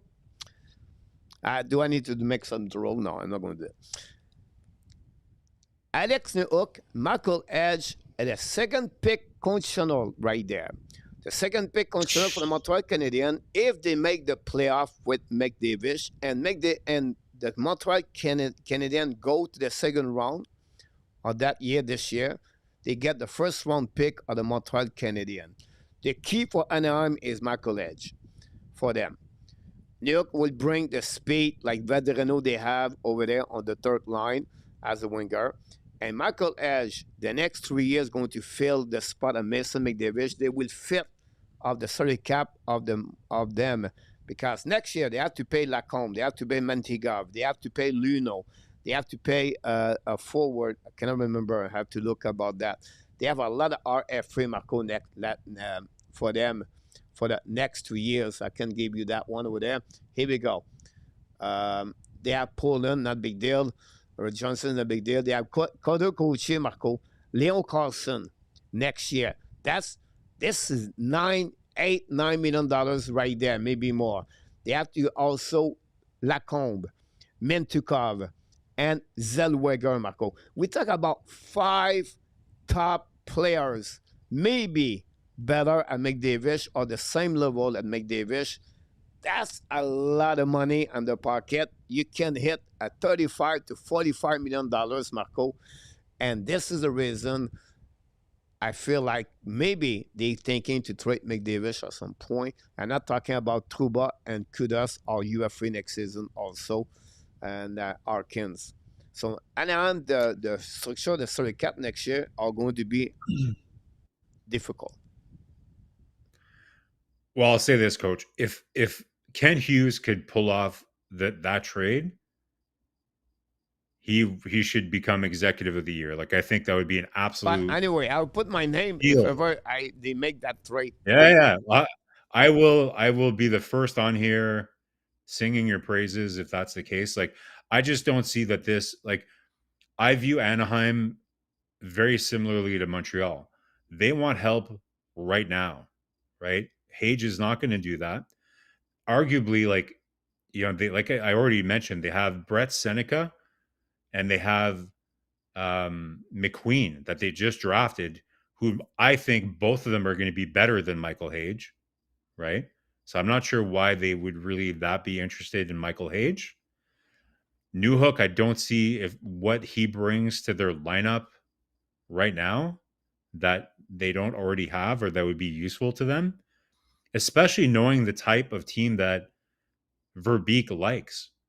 Like to me, if I'm here are the players that I think I don't know this for a fact, guys, but just from what I know about Pat Verbeek, here are the players that I think he would list that he would want from Montreal. Jackeye. He would want Jackeye, like he would be interested in Jackeye just because of the way he plays. Gooley. He'll be interested in Caden Gooley. Slavkovsky because of the size and because of he might be interested in Kirby Doc because of the size, because of he's a Western Canadian guy, all that, right? So I kept saying Brett Seneca, but you're right, it's Beckett Seneca. Sorry about that. So these players, Coach, I don't think they're the style of player that Pat Verbeek would be interested in targeting. Not just because, first of all, they're not the style that he likes, but I don't think it fits their needs particularly well at all compared to. I think they have better players in, like you said, like I buy again. It's not. I don't think it's impossible that he thinks that Mason McTavish is expendable because again, their pipeline is so deep, Coach. Like I said, they have so many good players. But if they are going to trade him, they want somebody that's going to have an impact right away. And the only 3 or 4 players that I see that they would be interested in acquiring are the ones I mentioned because it fits their makeup. Jackeye, Doc, Slavkovsky, Gooley. Those I think would be the guys that Pat Verbeek would probably want to get.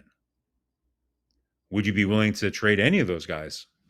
So we obviously don't view McTavish the same way.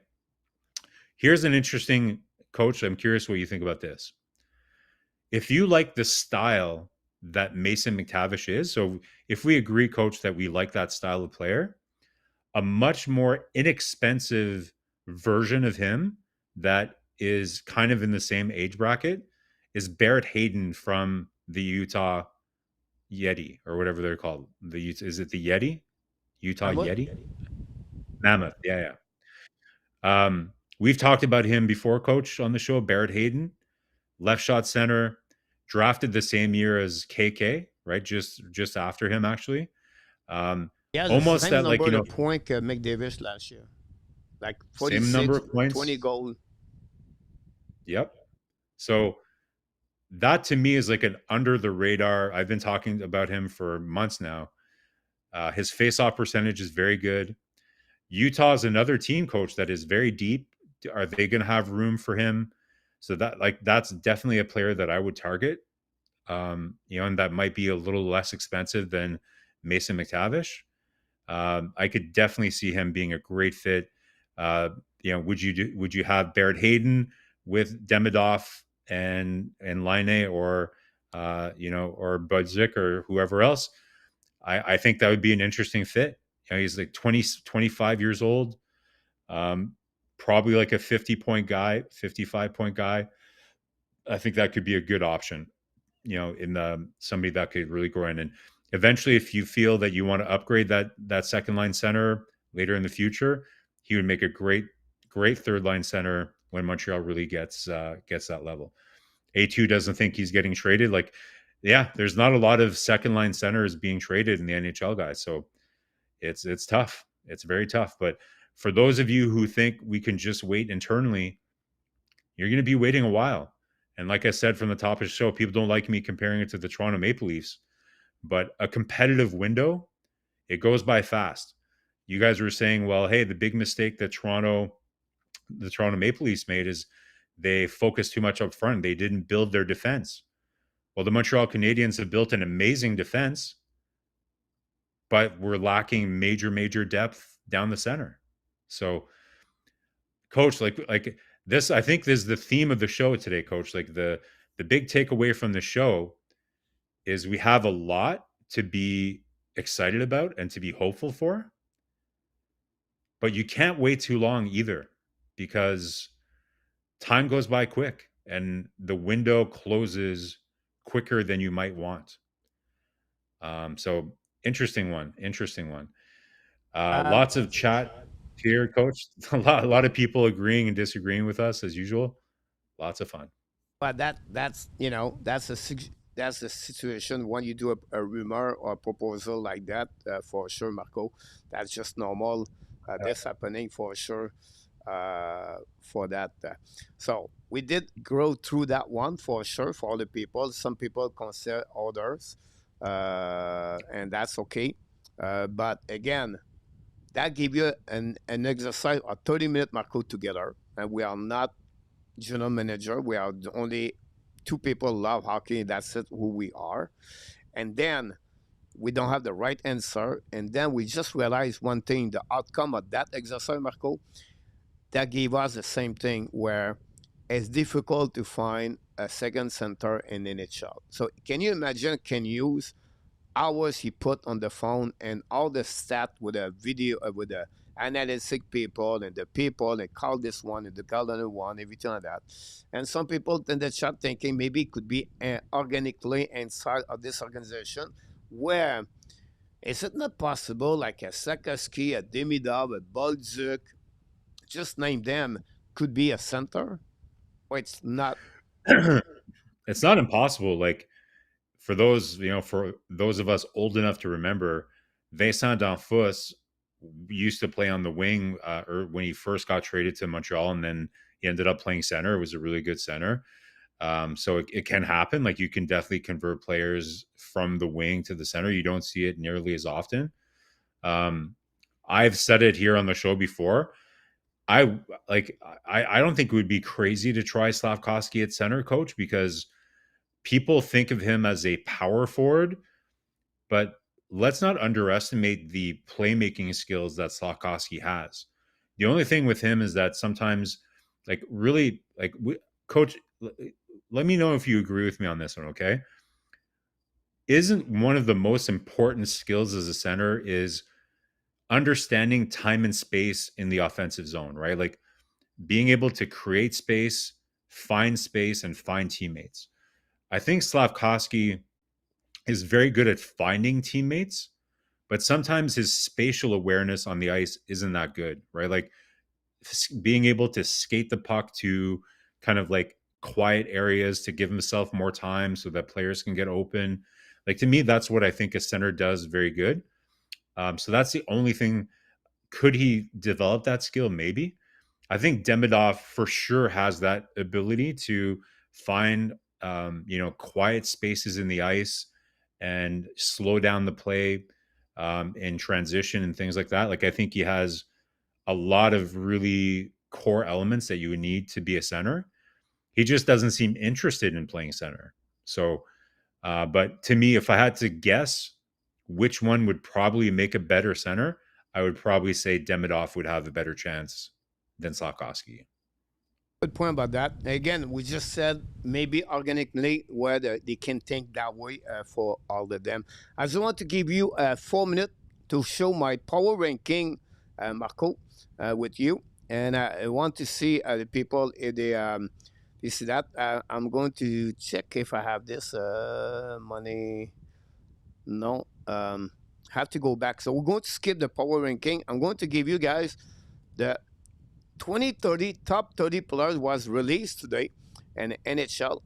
And what is funny, interesting, guys, we don't have any player for the Montreal Canadiens on that top list. The number one they are thinking, guys, is Connor McDavid, McCarr, Celebrini, Quinn Hughes, Jack Hughes, Connor Bedard, Ottinger, Matthews, McKenna, Sanderson, Kaprizov, Dallin, Kuznetsov, Hughes. The three brother Hughes guys are on the top 15 in NHL, by the way. Askarov, Harley, Suzla, Jarvis, Eskinen, Zeder, McKinnon, Raymond, Tressadol, Chesterkin, Johnson, Carlson, Biome, Boldy, Swimmen, and Power. Honestly, when I see that, I disagree for Swimmen, Power. I don't think so. Both of them should be there, on my opinion. And then I think McKinnon is a bit more lower, what I was expecting to be higher Yeah. Holy shit. on that one. On that side, Gustafson, for me, no. Askarov, for me, Askarov. on the top 15, I would Wow. say no. The rest is looking good, in my opinion. Nothing wrong with their list over there. Tressadol, 23, is going to be 34. So Jake, I can understand that. Jake McDavid guy will Sanderson be at 33 years old at that time. That's crazy how this changing. I think Suzuki will be 31, 32. Would be at 30, I believe, at that age. Jake Sanderson at number 10. Like, he's a good player, but 10 is a number bit 10 is too yeah. high on that one. Yeah. Yeah, I don't know. That's I guess it's a fun list to try to guess, right? But it's like there's probably not very many, like Philip Gustafson at 13.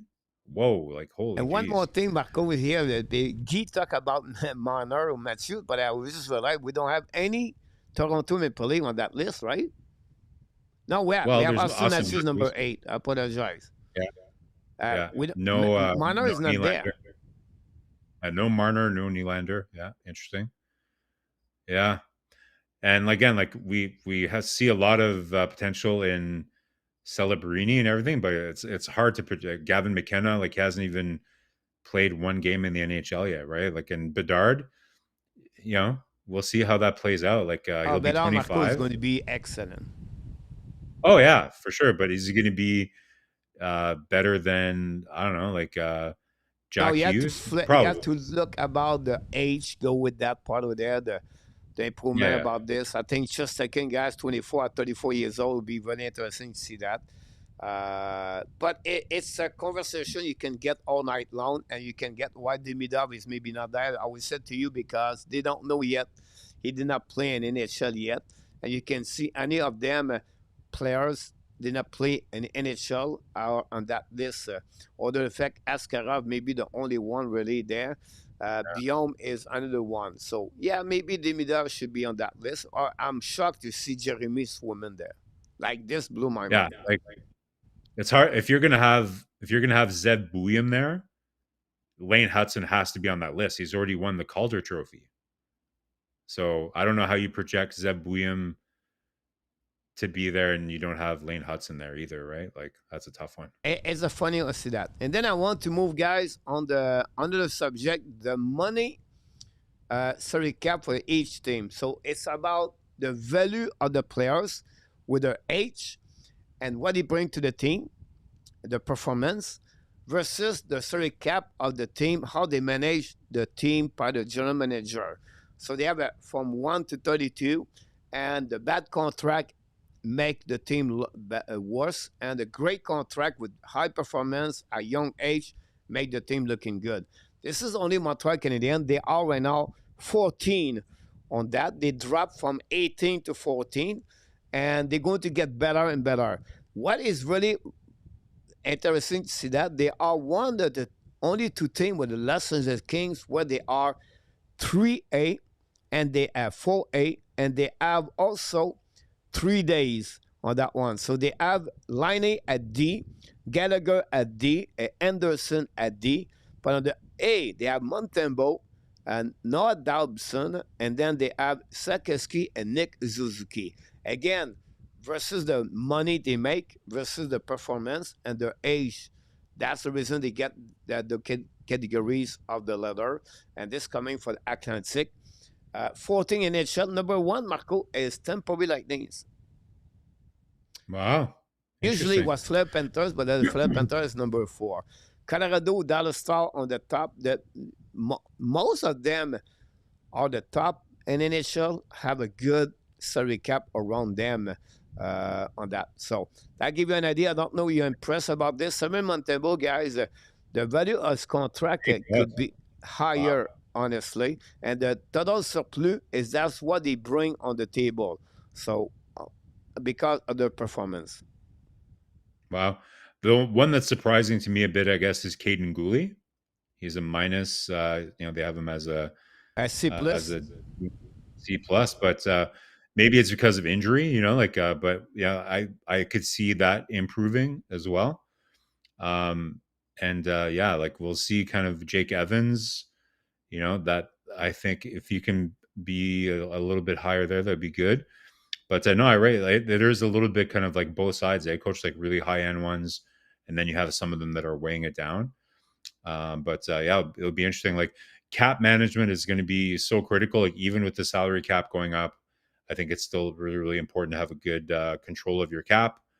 And Montreal is definitely in a really good position, like you were saying earlier, with some of the maybe that's something we haven't talked about yet too much, Coach. Like about Hudson's contract and things like that. Like we've talked about it a little bit. We're starting to see some rumors that some players are going to be not signing 8-year deals anymore because they don't want to look like an idiot 4 years from now when they're getting paid, 30% less than their teammates that should be making less than them. So it'll be very interesting. But right now, Montreal's in a really good position with some of these long-term deals that they've signed. And, I think for many years, Coach, when they were starting the rebuild, you, Tap, and I, we talked about how important it was going to be for Ken Hughes to be able to build something like Boston, where all the players were going to take a little bit less to be part of a winning team. So let's see if the rest of these players, whether it's Demidov, Hudson, any of the young players that haven't signed long term yet, if they're going to continue the short tradition. It's not a long tradition yet, but a tradition that's starting where some of these core players seem to be taking a bit less so that they can be part of a winning team, leave some money on the table so that, they can have more depth. So should be very interesting to watch. Mr. Johnny Golden is in the house. Welcome back. Give them right defenseman Bogdan Konishkov. Unfortunately for Konishkov, he's going to be in the KHL for the next 2 years, so we have to see that. And again, guys, the perfect, they like every year, like Nick Ski on that department, guys. 2 years ago, it was one of the worst value for the Montreal Canadiens, and the data was give him then the same result after he tried. But he cannot be perfect on all the contract. I know some people are not happy about the contract Kaden Coley, but he's going to have some readjustment, everything like that. And that's show like if you look about his 95% of his data is pretty good. That'll give you an idea what it looked like. So thank everybody. Don't forget to click on that if you don't mind. That'd be great. The last one, the Clash, Marko, if you don't mind. And I look forward to see you next week also for this. The Clash. It's a very good, well, it's not very good, but it's a good one tonight. I think the last 3 will be really good. The first one, we're going with the Toronto Maple Leafs. Are going to be first in the Atlantic Division. I'm going to say not at all. I think I think they're going to be fine, but it might take them a little bit of time to adjust. Like it's a pretty big change to their team, right? So I think it's going to take them a little bit of time. They might get off to a bit of a slow start, maybe, because that's a big change off their team. But overall, I like kind of what they did with their off season. But I think it's going to be tough. Like I think Florida is going to be there again to probably win the Atlantic. Super Chat. We had the first goal of the game, and Pete Martin knocked the score. The first goal at Pete Martin.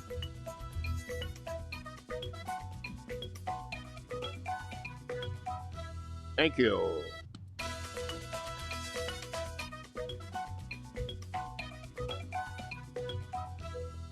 Here we go. Pete Martin for his first goal of the night. We're going to give an assist to PLW and GF. Both of them get an assist on that one. And we appreciate a lot. Plus one for N26 back in the house tonight. We miss you, N26. We even did that. I'll go me with a Toronto. Absolutely on that one. Florida Panthers, Marko, they never play for win the Atlantic Division. They don't really care at the end of the day. I don't see any improvement for the Tampa Bay Lightning, Boston, I think. And I think that Toronto is going to get that division because almost because they are the better team compared to other team. And Ottawa, that's not there enough for that. And I think I'll go with them. So Toronto finished first in the Atlantic Division. Thanks again, Pete Martin, on that goal tonight. Next one. Now we're going to talk about the regression in NHL. That is going to be one of the top three, the most biggest regression in is the Washington Capitals. Absolutely or not allowed. Absolutely. Like I think I'm trying to remember this exact statistic, but I think over the last 5 years, I think it's 5 years, at least one of the teams that had 100 points the year before missed the playoffs the next year. Every year it happens, the last 5 years. So if you look at the teams that had 100 points that you think might regress to that stage, I think Washington is right at the top of that list. I think everything that could have went well for the Capitals last year did go well. They had a lot of things work out, but it's a very competitive division, or should be a little bit more competitive than it was last year. So yeah, I think I say absolutely on that one, Coach. I think they're a prime candidate. Yeah, I agree with you about that.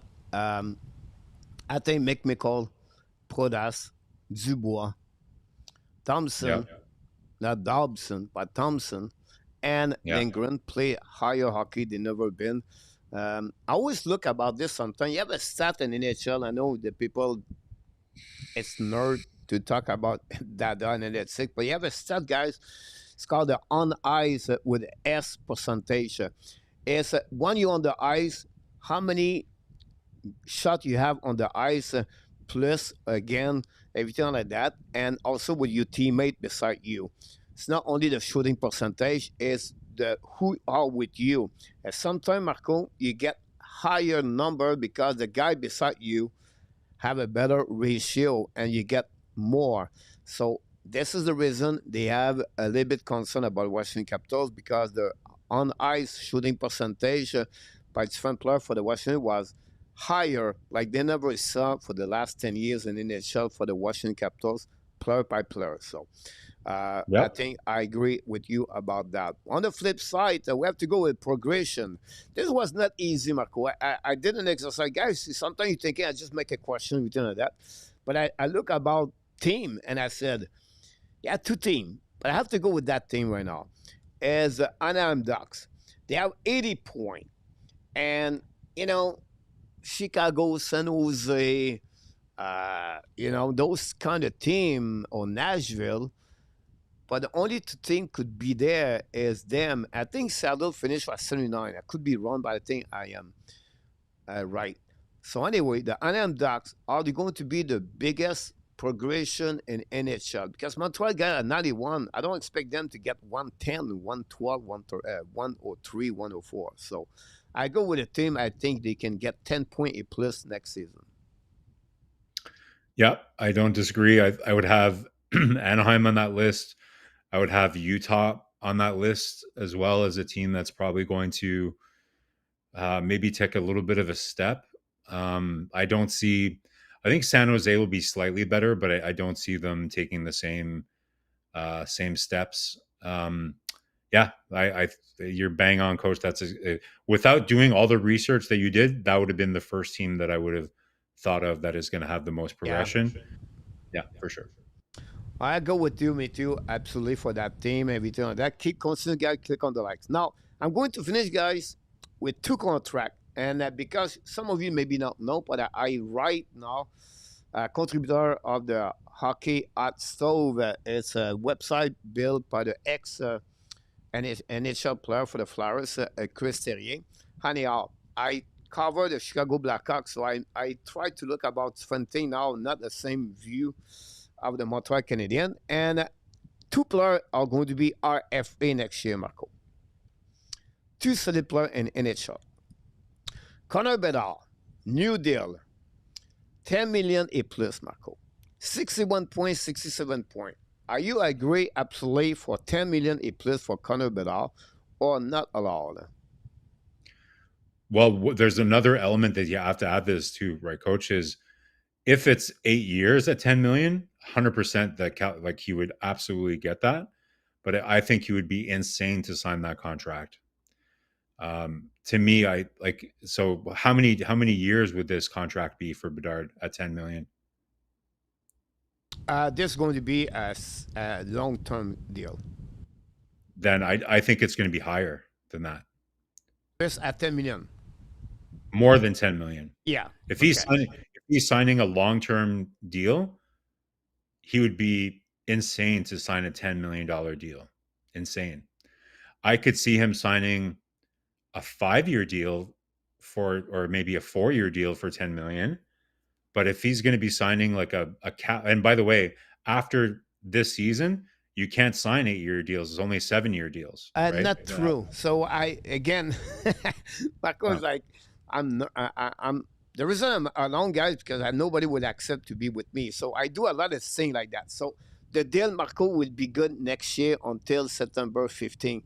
The new okay. CBA open up and 26 after that. So they still have Okay. one more year of the 8 years. So you're right about this. After that, Yeah. a 7 year about this. So Yeah. I did more, Marco. I make all the differential until 2030, how much the cap would be. I compare Marco with Jack Hughes, Nicole Shire, Uri Sakoski, and I missed one in my head right now. Four player with the salary cap percentage was between 9.7 and 7.9 was Sakoski, the lower, and the higher was Jack Hughes. I put a bet out between that, and his contract should be at 11.3. Yeah.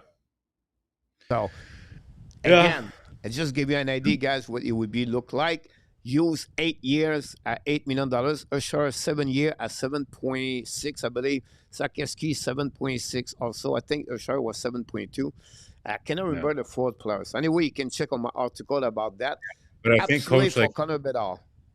I I think this is low. Like, and again, like one thing we can talk about, coach, is, and we'll see how it plays out. But our players going to continue to sign max level deals? Or are they going to want to sign shorter deals? Yeah. We're You're going like to see for the more first deal one. at 4, 5 years, 3 years, five Yeah. years right now. I agree with you about that one over there. If not my last one, guys, not easy one. And I did not talk about Leon Carlson tonight. It's Adam Fantilli. New deal. You can see the number the point versus Bedard, lower, 45.54. So I'll go at $9.5 million. I did not do search for him, I apologize, but I believe with Bedard at 10. So 9.5 plus. You expect that for Fantilli or more at 8.8 or below at $9 million. I think it will be minimum 9.5 for sure. Because again, these are players that are going to be playing in a cap that's over $115 million, coach. So, I could see him. I would more have that Bedard number for him, like maybe around 10 million as a starting point for Fantilli. We'll see what he does this year. But again, he's a center. So yeah, I could see him easily getting at $10 million. No problem. Like this is if I'm Columbus, I'm signing that deal right away. I would be thrilled if you can get him at 9.5. I know I'm not going to be high. and I want to be nice, but if you gave Marko 8.5 to Provorov, Fantasy could get 9.4 and 9.5 plus if you compare that one because his contract is it Provorov or Provorov? Provorov, right? Provorov, yeah, yeah, yeah. His contract is not considered a great deal in NHL anyway. And that, my friend, stopped at 10:30, exactly what we're looking for on that one. What a great night, Marko, about this. Oh, by the way, guys, we're going to talk about this, Marko, next week. But I look about all the player guys, the Fenteli, the Bedard, only Celebrine does not this way. Shane Wright, Will Smith, all the youngest star in NHL play center. Do you know the percentage of the faceoff they are? Oh, I'm assuming low 40s, high 30s, low 40s. Guys, no one is over 45%. The only one was Celebrine at 48%. So when we talk about Doc and New Hook and everybody like that, guys, I'm telling you right now, most of the team have one player over 50. Some are two players over 50. But the rest, guys, it's telling you right now, It's normal. It's normal that younger centers take a while to learn how to like. Crosby wasn't good in the face-off circle either. It just worked, right? Like, we were talking about Kirby Doc earlier, Coach. So we hope that his knee gets stronger and he gets more confident. But dear God, I hope he's working on his face-offs this summer as well. Another topic we should try to get in maybe next week as well. And guys, like, let us know in the chat if this is something you want us to talk about. One thing that not many people are talking about, Coach, that Montreal fans should be thinking about is the expansion draft. We know it's going to happen at some point, right? We know that Gary Bettman is itching to kind of do the expansion draft. Montreal, Anaheim, these are teams that look to potentially be very, very big losers in an expansion draft. Coach, I think it would be a fun exercise, maybe a scary one. And maybe if you're Ken Hughes and Jeff Gordon, are you thinking ahead to that in terms of what's the, asset do you management? know, I have to check again the rule. Do you know the rules? Well, there's different ones, right? Like I think teams usually get to pick. I forget the exact number, but you get to pick like you get to protect an X amount of forwards and Yeah. defensemen, or yeah. So I'm sure we could find it, but like I that, would get it. But remember now, yeah, you can get that 7 forward, 4 defensemen, or you can yeah, switching from 8 to 3. yeah, You know that, but exactly. also you have some kind of the protection, right? If you have play any game or you have Yes, some currency player like Zuski will not be part of the expansion. It does not have to be protected. Suzuki would have to. I think it's players that are you have to play a certain amount of games in the You remember, league. you have some rule like you have to be, you Yeah, yeah, are yeah, unprotected or protected. So we're going yeah, to do that, Marco. I'm going to make this on the paper, everything like that. I think it will be a yeah, fun subject about that. So yeah. we hit the Because night, Montreal, I think, guys, will. on that Yeah, one. Marco, I know I want to let you go at the right time, so it'll be better for you. Always a yeah, pleasure to work with you. You know, we talk about this all the time. It's great. People enjoy. We have a great time together. I can wait to see you next Friday and next Wednesday. And it's coming, guys. It's going to be Jim Berenger's coming back. Frank's coming back for the next couple of weeks. We're still in August, a little bit slow, but we pick it up, you and me together. So, sounds good. Always and fun, Coach. 26, 6, 4, and 1 for what he's Okay, thinking. sense. Randy That makes said sense. 11 players, so he could be 7, 3, and 1. You guys, you nailed it already. So, see, Marco, that's what we are. We're not a big channel like other people, but we have a great people in that chat knows hockey. Exactly. Awesome, guys. Have a great night. Always fun to join, and we'll see you on the next one. Thank you. Thank you, Marco. Appreciate that. Good night, buddy. Marco Larabi from Hawkesbury was with us tonight. I have a great dinner last night, guys, with Maurice Robillard from Terren. I visit Pattaya for a couple of days, and we went out at the Bee Garden. Great crab sandwich.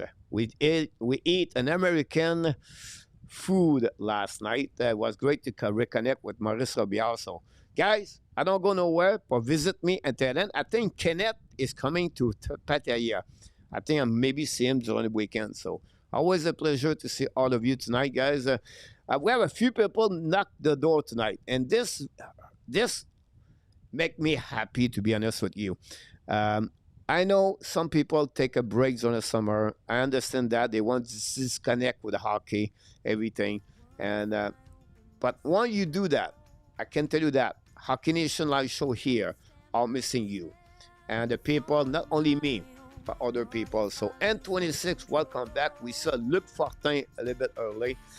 We see a Pizza Slicky. We have few people knock for the first time. We not see during summer. Gary also. So Sam was, it's just fun to see new people come back in the house. So we appreciate that. I can't wait to see you Friday night.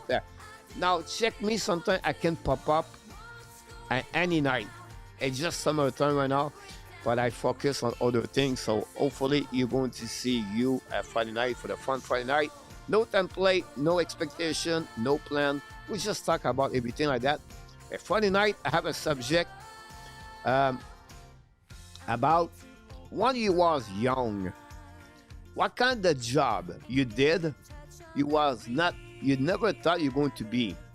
Have a few of them. But we're going to talk about this Friday night. That's what it's about Friday night. We talk about hockey, but we talk about live behind that. Moderator Run with Kings with us tonight. Thanks so much. Pete Martin, the only goal we got tonight. Thanks so much.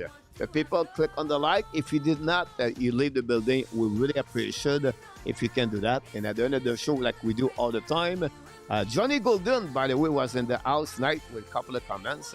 And Roger Delaney, I can tell you guys, you're amazing. PLW back in the house also.